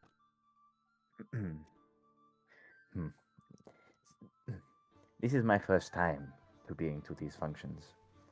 As a newcomer, what should I be looking out for? Any particular courtiers? He says, whatever Darren Kaidas has told you, I would suggest staying far away from it. Can I do how was that genuine? Did that seem, or was that more kind of a jest? No, I mean, he seems pretty genuine. He doesn't seem very happy to be here. Okay. It's not like this is where he wants to be right now. This is Prince Althisius. Althisius, yeah. This is the Padrin's cousin. Okay. And it's Prince Althisius and Tenevar Darvan are both is like the leader and right hand man of the Gorenia. Like they like lead. I thought his name was Faden Black. No, Faden Black is the is in the Gorenia. Okay. But Faden Black is the sort of head representing the Gorenia whilst in Lenora. But Althisius and Tenevar Darvan are the proper heads of the Gorenia, and they're usually in Rogerana fighting. So the fact that they're here is a bit of a okay. why are you here? Okay. Well, in the few days since I've been in the city, I've been impressed with the Gorenia's equipment and the golems of Loranakan. They are a sight. Of Lorandon. Lorandon, sorry. Beg your pardon. Yes. Well, unfortunately, our numbers have been stretched a little thin recently. Well, we've had problems, but I'm glad to see the city is holding up at least. Anyway, I must have a word with my friend. We will see you at the dinner. Agreed. After a little while, Haneria, looking over your shoulder, you see Darren Kaidas sort of pointing over at you, speaking with Tansine. And Tansine sort of nods, and Darren sort of walks off. And then both of them walk up to you, and Alora sort of gives you a nudge. Hello. What are you doing here? She says. Yeah, so I'm an ambassador on a mission. Why did you use my husband's name? Who are these? A pleasure. My name is Kaskis Povrif. Oh, this is my sister. Ah, you could have mentioned that a little earlier. I just picked a random one because I was on the spot. Tansine says, do not worry, I did not let him know that you were lying. Thank you. He asks what relation I was to you, and I said that you were my niece. I hope that is okay. Okay, yeah, that's fine. Thank you very much. Yeah, so how are you? Laura says, we're not finished talking about this, but fine, thank you. It's good to see you. Yeah, you too. Have you spoken to Mother recently? No. Is she okay? She's fine. She's Mother. Yeah. I guess she's getting lonely. Well, does she not have Cecilia? Yes, but you know Cecilia. Yeah, she's a barrel of laughs.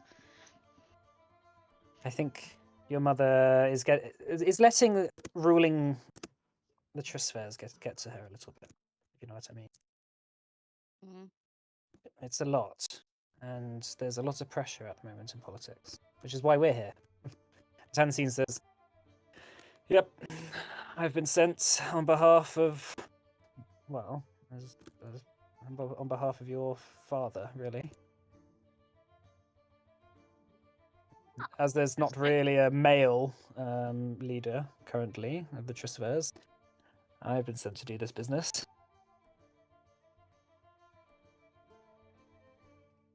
Ah. Okay. Are you gonna take over? "I don't plan to," he says. Good, good.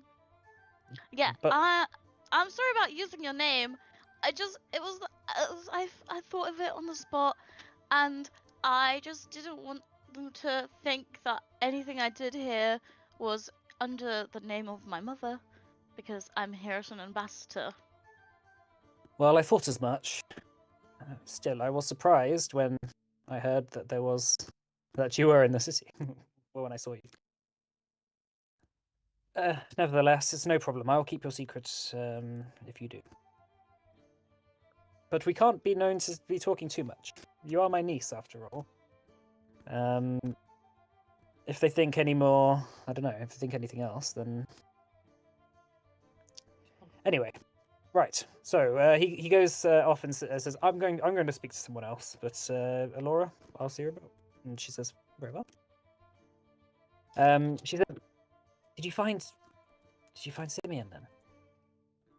Nope. Um, No, we didn't find him. Simeon? Make a deception check. Wait, Simeon, am I? The brother Rhaenyra's who brother. joined the. Oh, yeah. Rodman. Yep. 20. She says, "Shame. I hope he's okay." Askis raises an eyebrow to her. Ah, yeah. Yeah, same. Yeah. I also hope that he's okay. I'm gonna search for him once all this is over. So how did you get involved with the merchant prince? Well, you were there. It was it was your husband's idea that I joined them. To be fair, I thought you'd get lost halfway through. Yeah, No that's offense. that's fair enough. No, it's okay. Mm. Yeah. I just You go. It's okay. I just it is a pleasure to meet you, by the way. It really is. You're a very beautiful elf. She raises an eyebrow. Hanara puts two fingers in her mouth like she's trying to make herself sick. You did not tell me you had such a charming sister. Says very quietly. No.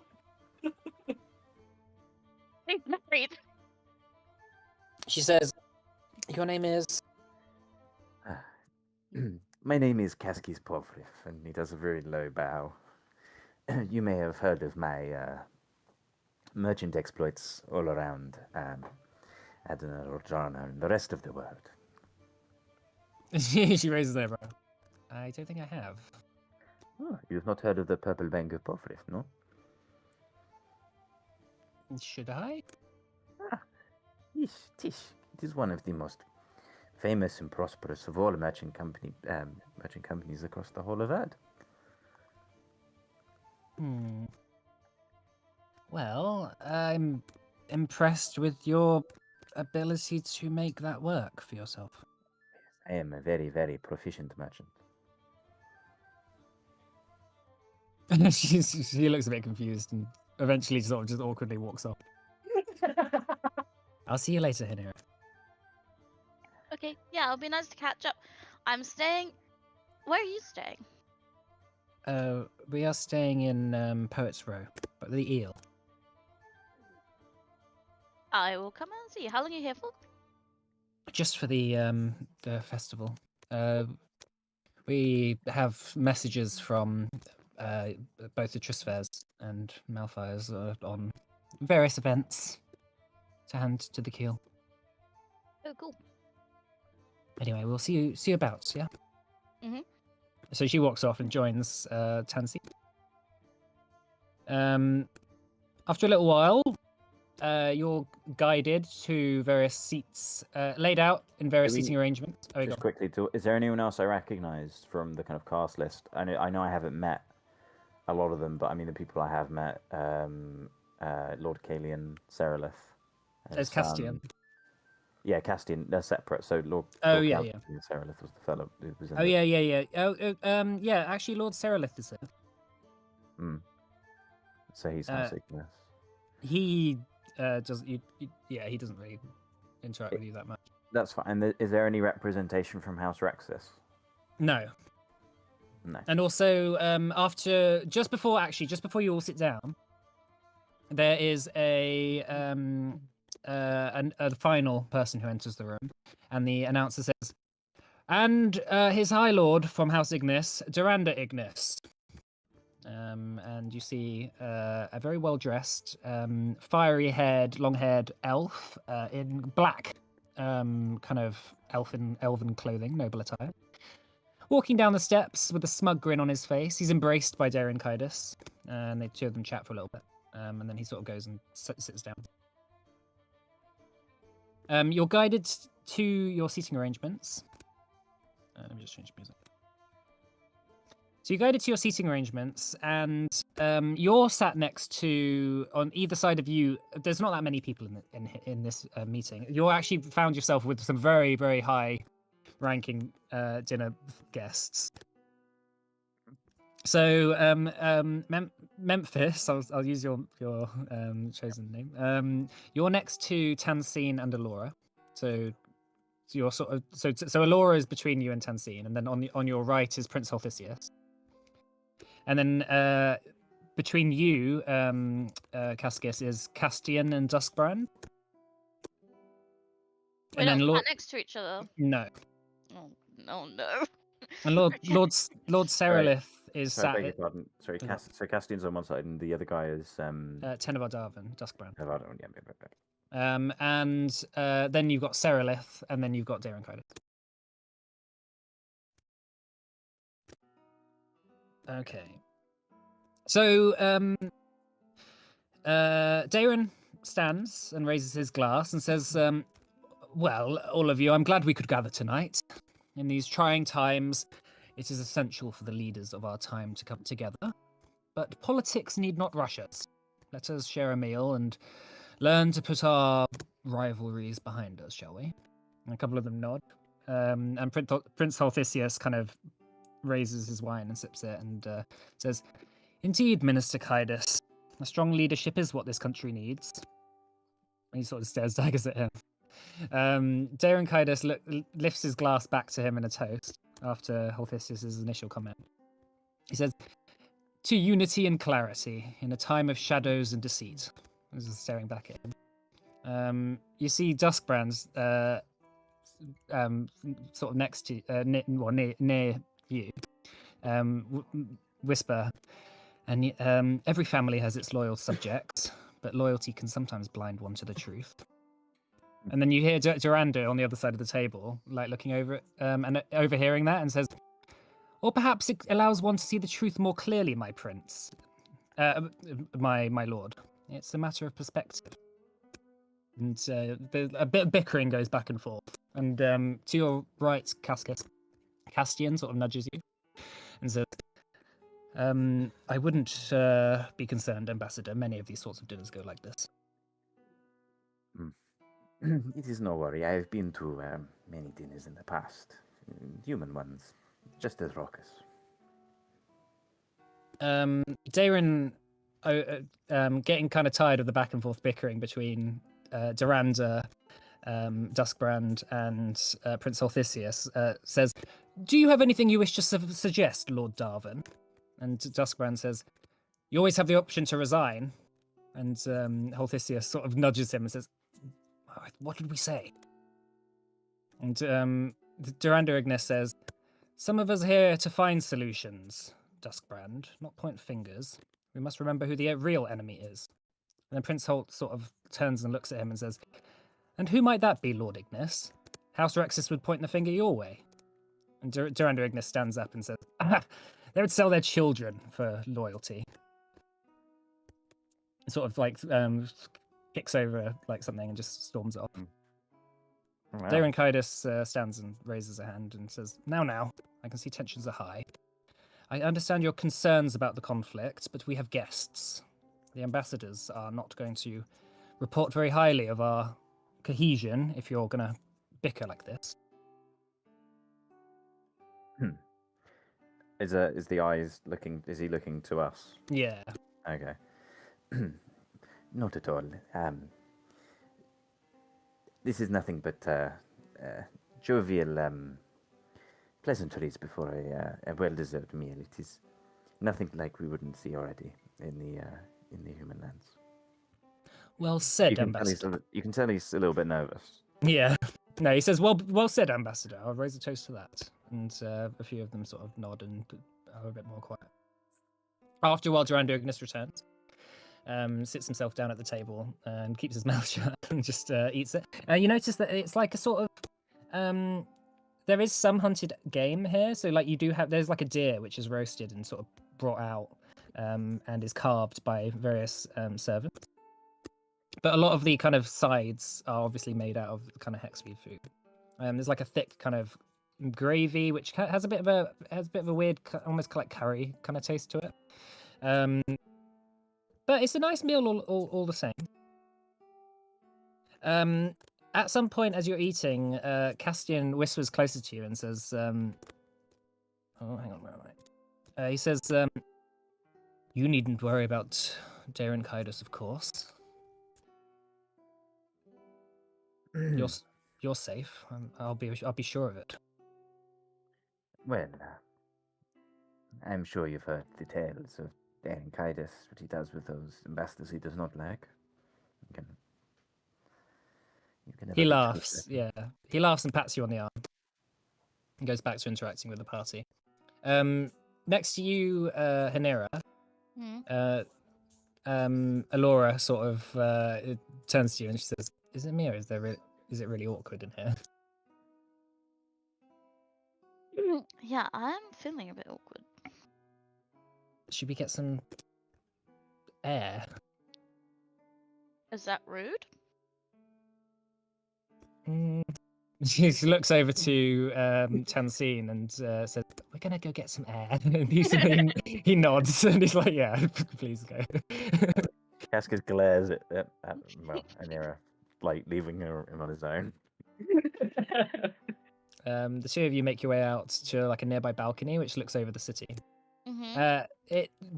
As it's sort of coming into night now, the city is sort of glowing with lanterns and lamps. You see the sort of festivities in the distance. Over the waterways inside the city, you see fireworks and like sort of like kind of arcane kind of explosions in the air. Maybe prestidigitations or just like straight up fireworks being fired. Cool. People celebrating. Well, that sounds nice. I'm sad I'm not there when I'm at an awkward dinner where I might die instead. She says, "I hate this city. You know that." Yes, it's very imposing. I think, I don't know. Do you ever look back at our childhood and just wish that you were back there? Sometimes. I feel like all the pressures of everything, of politics and being a High Lord and in that sort of life, it's hard. It's a lot. Everyone's whispering and doing things behind your back, and it would just be nice, I don't know, for once to just be a normal person, I guess. Well, why didn't you join my adventuring crew? I don't think Do you my have any husband would. skills? I don't think my husband would like that. Skills. You don't need skills, do you say? But, Yeah. she says, "I don't think my husband would like that. I have to say, I sometimes am jealous a little bit. Well, it is good fun. Fun. Yeah. What's the most fun you've had? Like, what sort of stories do you have? Have you done anything cool? Yeah, I can cast magic really well now. But don't tell anyone that. She looks around. Is that why you came here? Gonna put What? a curse on the patron or something? No. No. Uh. No, we came here to ask the patron for help in the war. In the between in the and the merchant company. Yeah. She says, I see. Well, we came here to talk to the patron too, but no one's really getting many meetings with him at the moment. It's difficult. Why? What's happened to the patron? Well, this is why we've arrived. Your mother sent us with a letter to give to Darren Kaidas and hope that he sets up as a meeting up with the patron as is our right. What you having a meeting about? There's been whispers of disloyal border lords starting to maneuver against us.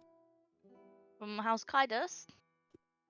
We feel like House Kaidas is ultimately responsible, which is why we've come here, because we want to make sure for ourselves. And Darren Kaidas is good at obfuscating the issue and moving it along. Yeah. You if need we- to speak to the patron. Or the Well- council. Well, if we could speak to the council, that would be helpful. We do have a right to do that, but many people have said, I mean, House Rexus have said that they've not been heard and they, in their conflict, and if a war was to break out, we fear that we wouldn't have any support from the crown. We'd be on our own. Yeah. Well, that is a toughie. Hmm. But anyway, that's just, I guess, harmless paranoia, I suppose. I'm not entirely sure what's going to come of it. And Darren Kaidas wouldn't be so bold as to get rid of us whilst we're here. Everyone knows. Mm. Yeah. But we'll talk more about this maybe another time. Maybe if you come to the eel, we'll speak about it more. Yeah, sorry, I'm just thinking. We also need to speak to the whole council. Hopefully they can get them together and we can do a quick, one in, one out sort of situation so they don't leave. Well, I suppose the best option would be speaking to Prince Holthisius on the matter. He is a member of the council. Why don't you become a member of the council? I don't have that particular right. The transfer situation is complex. Whilst your brother is away, and we don't know whether he's dead or alive, technically it's him, right? That should be there. But there's a space open, and if you're there, maybe you can do it. Surely it would go to Cecilia because she's the oldest and she's not married. Well, Cecilia has trouble leaving home, so she's not here. Did something happen? Not quite. She just wants to help Mother. Okay. She doesn't. There's been suitors, but no one good. And your mother is very worried about people taking getting the wrong idea.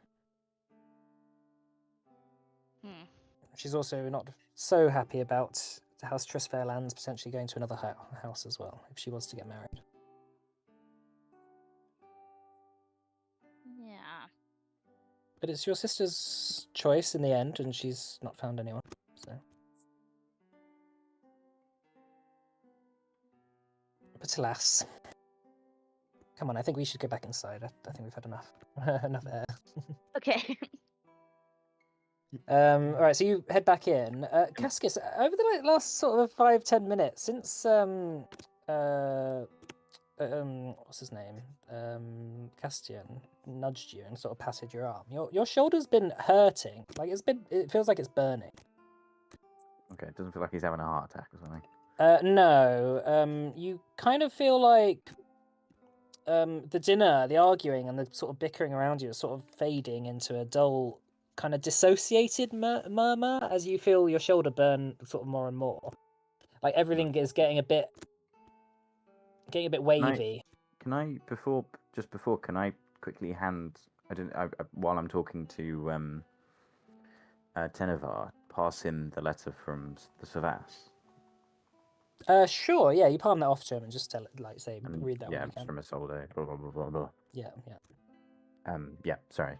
And you tell him where to contact you. But yeah, you begin to feel a bit wavy, and as you're speaking to him, he sort of is like, "Are you all right?" I'm. I think I need a moment. Castian stands up and says, "I think Ambassador Povrov is feeling unwell. Please," and he turns to Daron Kaitis. He says, "Please, my lord, allow me to escort him to the washroom." I should look for Come on, let's go. Memphis. Memphis sort of comes back in, but Memphis. yeah. Well, Daron Kaitis nods, and Castian. So at this point, you're basically extremely woozy. It feels like you're sort of have been poisoned or like really sleepy. Okay. And Castian is sort of like dragging you by the elbow into the into the corridor, and he throws you into the washroom and then locks the door behind him. And he says, he locks the door behind him, and with a flick of his wrist, he dispels his disguise. Let me just find. I guess that.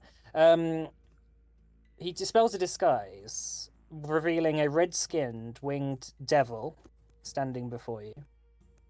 On his hip is a kind of sword which bellows with a bit of flame, and he opens his mouth wide with a smile, and this forked tongue sort of comes out, splitting in two, and licking both sides of his lips at once, as if he sees kind of a delicious meal before him.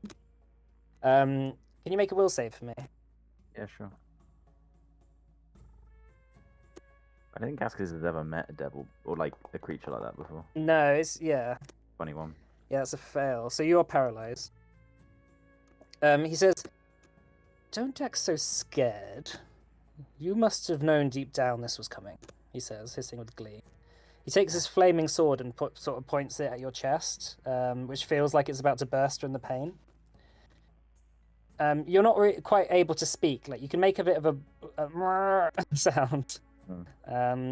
But you watch as he puts his foot on your chest and begins to press down, and his foot turns into a kind of a black, oily sludge, and he just begins to sort of walk into your body, like as if he's going down a set of stairs. Eventually, like in horror, you just watch as his head slips below the line of your chest, and you feel this burning pain come over your body. And before long, you see your head sort of burns with pain, and every surface around you just burns with flame. Like, it's almost like the entire room is on fire, and you feel the sort of this power of a foreign entity just inside you, and you feel quite violated, obviously. Suddenly, your vision goes black, right, and you're transported somewhere familiar, but can't quite place it. Around you is boxes and boxes of clutter, packed and prepared to move. Furniture lies stacked around the house, covered with a white, dusty cloth. And the door to your right opens, and you see your father, albeit a younger version, walk in. So it must be some sort of memory, you think to yourself. He scurries in, looking flustered. Takes out of his bag with shaky hands some sort of scroll from his bag, and his nervous hand reaches for the desk drawer at the far end of the room. He pulls out an ink and quill and hastily signs something on the paper, some sort of contract. Suddenly, all the candles in the room roar to life, and the fireplace sputters black smoke. And walking out of the smoke is this red, well-dressed devil with paper signed on kind of lists of names, which are kind of like receipts. They're like wrapped around his horns, and they flow down his shirt and trousers, dragging all across the floor as he walks across. The devil says, "So quick to sign your name, Arkmir," he says with a grin. "So much for my terms being too much to handle." "Please," your father says, "I can't lose everything. To choose between my company and my family is an impossible choice." "A choice you made regardless," the devil says.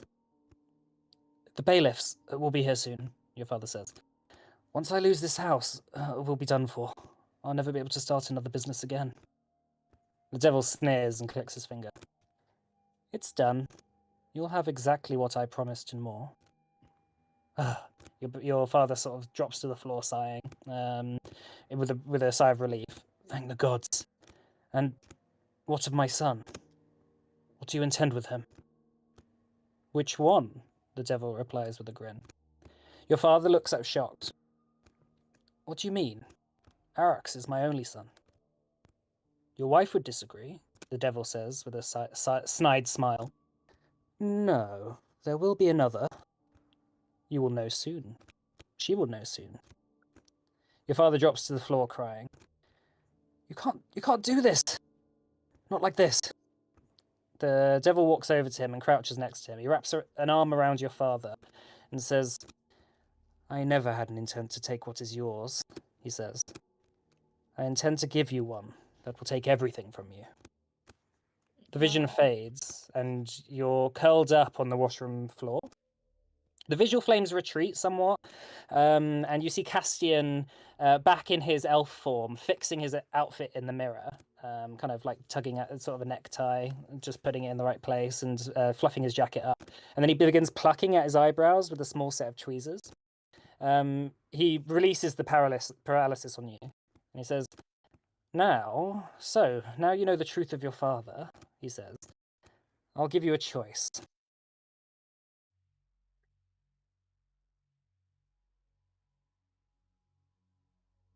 You can talk, by the way, FYI.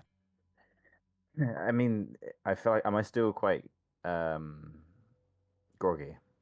No, everything's gone now. Okay. Well, Cassius quickly he jumps up and draws his walking stick, saber pointed towards the devil, and says, "Whatever you did just then, it was not true." You know the truth, Cassius. You know that you've always been different. You never quite understood why your father hated you. Yeah, because look at me. And look at you. The devil. He hated me. He's a horrible, horrible person. He did it because there's nothing warm in his heart at all other than money and greed. Which is why I'm offering you a choice. You can go, Cassius, from being the pathetic slug you've always been, leeching off others' hard work to stay a failure, or you could become something far greater indeed. I'm in need of a soul to balance my budget. I gave that choice to your father before you were born, and he willingly chose his then only son, your brother. But I am a being of fairness and justice, and it would be unfair to take from an innocent who made no such deal. So I gave him you, Cassius. You know that's the truth. Take my deal and seal it by sending me your father's soul. I will grant you powers beyond your wildest dreams. You know that you're a son of Zadmirian, and Lady Selin is in need of warriors for the wars to come. I do not understand. I you want me to give you my father's soul? It is what I already own. And what if my sisters and my mum, my mother, what happens to them? They did not make the deal with me. Your father did. And he would have gladly given away your brother's soul to me.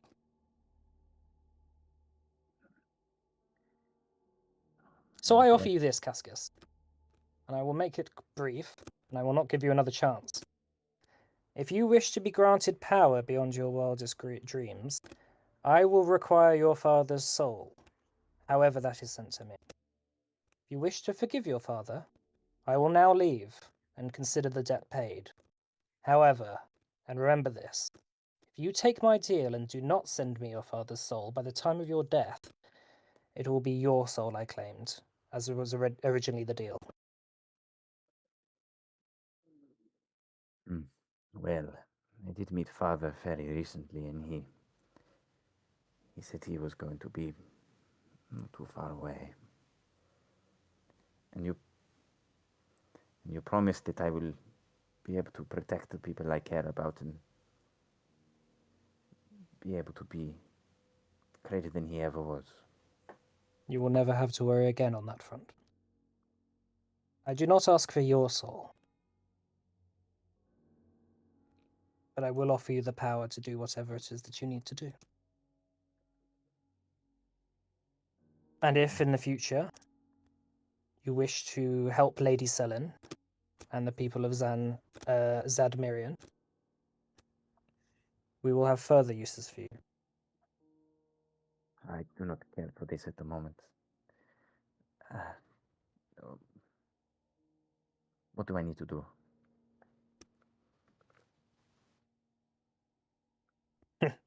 He smiles. Be creative. That's what I thrive off. You will know what to do when the time comes. But until then, take this as a token of my seriousness. He crouches down and just pats you on the shoulder again, and you feel a sort of aching burn go into you, and then suddenly flames sort of begin to burn, almost like jets shooting out your skin. A sort of like tattoo is sort of etched into your chest, a kind of like circle with just a bunch of like, it's almost kind of like a chaos symbol, from Warhammer. Just in the center of your chest, and it feels painful at first, but by the time it finishes, you no longer can feel it, and you no longer feel the pain from the fire. All of these flames that are around the room begin to wisp down into a very small kind of glow on everything. That, like, if you look really close, it seems to be on fire. But What have you done? What have you done to me? It kind of feels the burning sensation on him, and the I guess the fires that are kind of around. you'll never have to worry again about being betrayed. But You'll never have to worry again. I am in pain. This is terrible. He's kind of like writhing on the floor almost. The pain eventually subsides, and you just feel a sort of like vague ache. It's always in the back of your mind, but it's not necessarily like just too distracting. He gets up and says, "Remember, your father offered your soul to me, or offered a soul to me. I do not care which soul I get, but I have his signature. So you can make this work for yourself, or I will take yours." There's like sweat kind of dripping off him, and I guess like his shirt is kind of like ripped at the front. But he kind of looks up at him and he goes, "Fine, whatever. Just how do I contact you?" I'll always be around.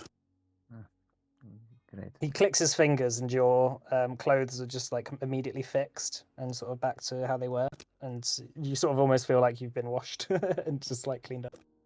Yeah, and if the fires around me kind of No, they're still there, but you're starting to realize they're not real fire. It's like only you can see it.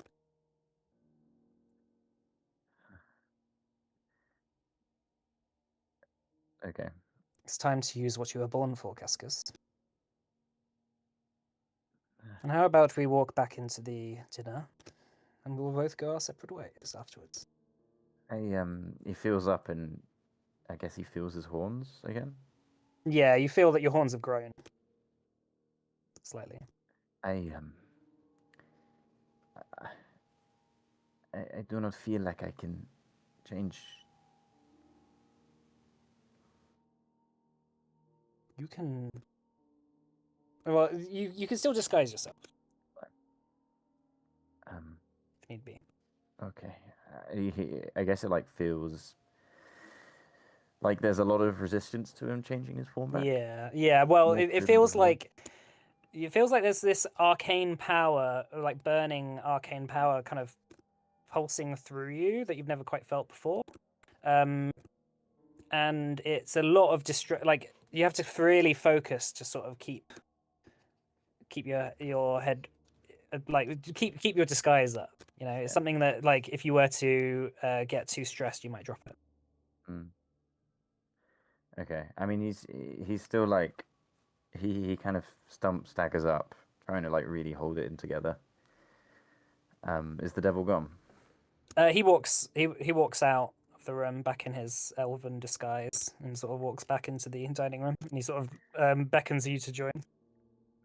He's kind of like going down the corridor, but like kind of at moments like leaning against the side as he's going, and just before he gets into the dining hall, he kind of leans against a room and he kind of tries to like straighten himself out and Yeah. just like pause for a moment. Oh my god. Okay. What did I do? What did I do? Okay, what am I here? Derenkaitis. Information. Dinner food. And then he kind of spots a flame kind of like nearish. Okay, that's new. And he turns and he walks into the room, and I guess there's like almost like, is it like the room is, the hue has almost changed to him, where before it was, fairly bright and the air was quite clean and everything. There's almost like a haze. Yeah, you're sort of Right, yeah, seeing things through a kind of devilish haze. Almost everything seems to be a bit wrong and like maybe a bit on fire, and like the food itself looks a bit unappetizing. Everything looks slightly on fire. Oh God. Okay, and he kind of like sits down back at the table, but he's like miles, he's distant staring.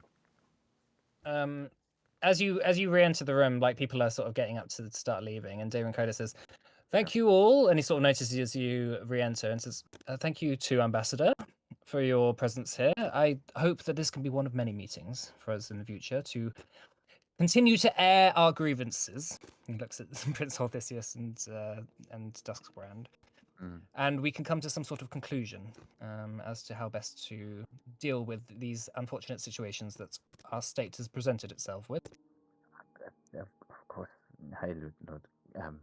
Yes, and he kind of bows quite deeply, and then he staggers over to Lord Halthisius and Navarre, and he says, I would like to have another meeting, if that could be arranged. Tomorrow, maybe, or the day after. Where are you staying, Ambassador? I'm staying at the Might and Fine. Very well, we'll be in contact. Very well. Good evening, gentlemen. I need to go find Hinira. Oh, fuck's sake. They raise their eyebrows. No, as you... he did that deliberately. Don't worry. Yeah. He did it deliberately. Okay, that's cool. So Hanira, you see that Cascus is looking very weird, and sort of kind of like maybe the wine has gotten to him a bit. He's looking kind of pale. If that's, I guess. Okay. Is Prince Horthysius the one they said to ask about arranging a a meeting with the council. Yeah. Is he still about? Yes, people are starting to get up and leave now, so it's like I final would like sort to of thing. casually catch him on the way out. Mhm. Uh, He gets up and sort of as he walks past you, catches your eye. I said, Prince Odysseus, a moment of your time. I'll be very brief. Of course. My associate and I would be interested in having a meeting with the council.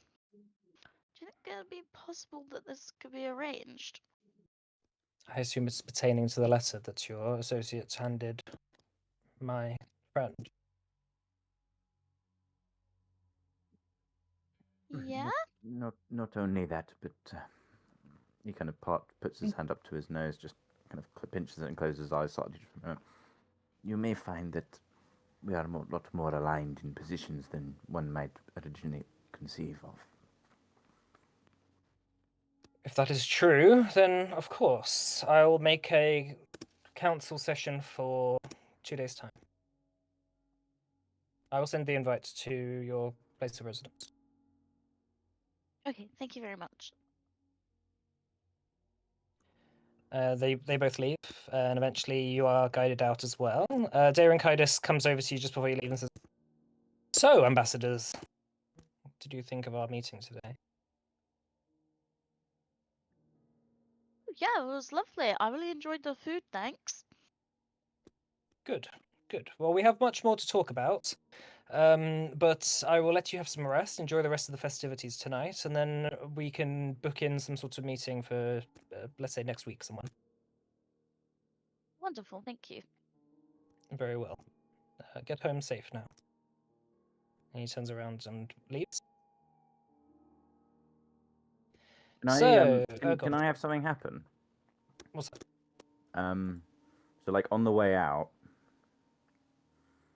like I don't know if he like bumps into someone, like a porter or something on the way out. Maybe it's slightly quieter. Anira can be there maybe, and I like bump into each other, and suddenly this like the porter like screams out almost as if they've just been like beset by a vision. There's like flames in their eyes. Sure. Yeah. As you bump next to a porter sort of jerks back slightly and is like, you burnt me.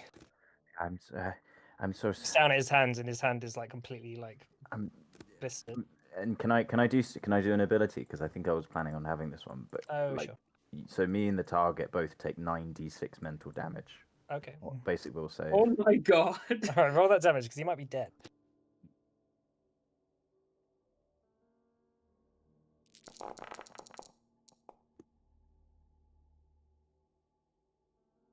24, and they're stunned. That's me as well. Okay. Yeah, you both take some damage, and the porter isn't quite dead, but he's very burnt. And like as you're walking up, no one's quite noticed this yet. Like he sort of cried out a little bit and then just gotten stunned. And Hinera, you see this, that he's like this bumping into Cascus. He's just been burnt up. Ah, he's like on the floor, just like also completely donked. What the fuck? Help me. Okay, let's just go back to the hotel, shall we? He's just gonna run away. No, I'm gonna cast no. I'll do like I'll do treat wounds, but like as battle medicine, so it only takes like the 6-second version of it. Sure. Don't mean to roll for it. You're healing up Cascus, or you're healing up the porter that's The almost porter. dead? Okay. You could say he's more important. No? You could say that, yeah. Okay, so okay, yeah. I mean, the porter is these aren't the kind of wounds that battle medicine will necessarily like he's still burnt. You notice in Nero that there's like lots of smoke coming off him and like coming off things around him as well. Like touching him is almost painfully hot to the touch, but not quite. Let's just go. Yeah, just to drag Cascus away. As you round the corner, you are unsure as to what has happened to the porter, but you make your way out the Tower of the Keel and back into the cool air. I mean, Cascus, it feels like the cool air of the night is like a bit of relief from the almost incessant flames that you now are feeling. But again, you still feel quite warm. Like Hanira, as you're walking next to Cascus, he is giving off a lot of heat. Like it's almost, it feels like a big old bit of fire next to you. Have you had to drink? Water would be nice. Okay.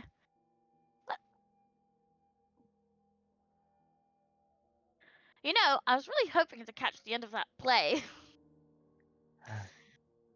Goodness sake, let's just go home and we'll deal with it there. Go back to the hotel and deal with it there. Just follow me.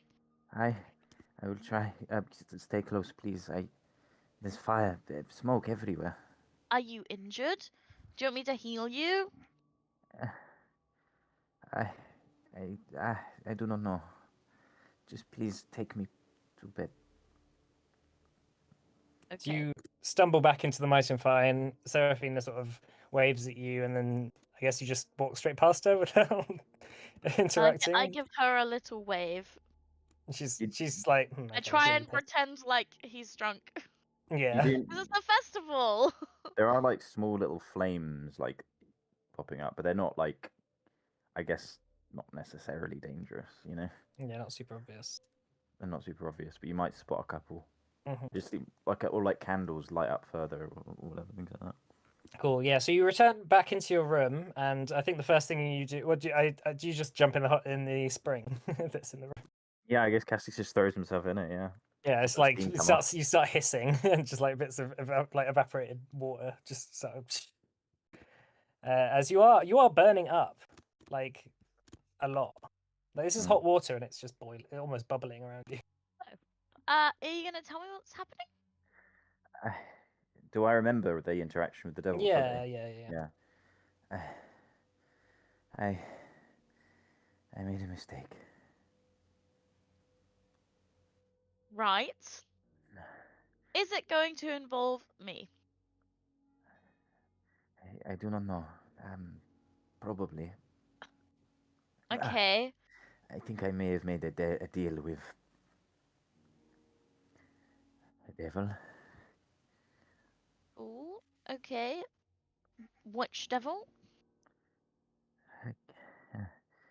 There were names flying around. Zakirian, something. Sadmirian. It might have been Sadmirian, but I do not know if it was him. It was Castian, Lord Castian. He took me away. He promised many things. He knew what I wanted, what I want. And after all this time, I thought I'd learned to trust. I'd got better. But I was dangled the apple, and I took it. And he did something to me. I do not know. Everything is on fire. The world is wrong. I cannot see greens. Everything You is can use an action to subside your vision, your stuff now. I can, but I don't think he'd know about that quite yet, right? You sort of learn it as But it like, goes on. at this point, going unconscious Yeah. is the other option, which I think I do. Yeah. You can't see green? It is subdued. It is. Are you like a dog or something? I do not know. Okay. This is quite concerning. Why didn't you just have a bath and see if you can sleep it off? Okay. He kind of like curls up a little bit. Can you curl up in the bath? It's probably the best place to fall asleep right now. Literally kind of in the fetal position, and like, I guess like some of his clothes are burnt off. Yeah. Do you want me to heal you? You can try. I mean, he's lost a bit of health from. I'll need the magic heal and see if that does anything different from my new staff.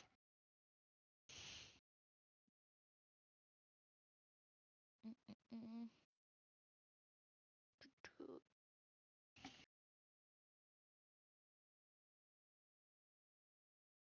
Cool. You notice as well, Nero, that as this is kind of 14. going on, and as he's like relaxing into it a little bit, his disguise flickers off completely. And You now see you're the- just a naked devil in a bath. this- Do you yeah. still does your tiefling form still look the same? So you noticed obviously because Cascus hasn't really looked at himself. His tiefling form, his horns, which were sort of in the past, kind of they were a bit filed, right? They were, yeah. He didn't like But it, and at one they've point he now tried to grown fully into devil mutilate horns. himself. Yeah, they've now grown they've thickened and they're sort of darker. And his skin has his skin has taken a bit of a darker hue as well. It's a bit more red. You Yeah. notice. Sorry, go on. I am not going to say anything until the morning because Alera has no idea what this is, so she's hoping he can just sleep it off. And I'll be fine in the morning.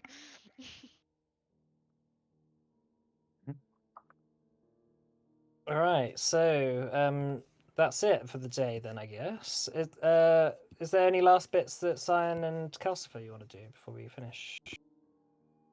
Don't have any idea.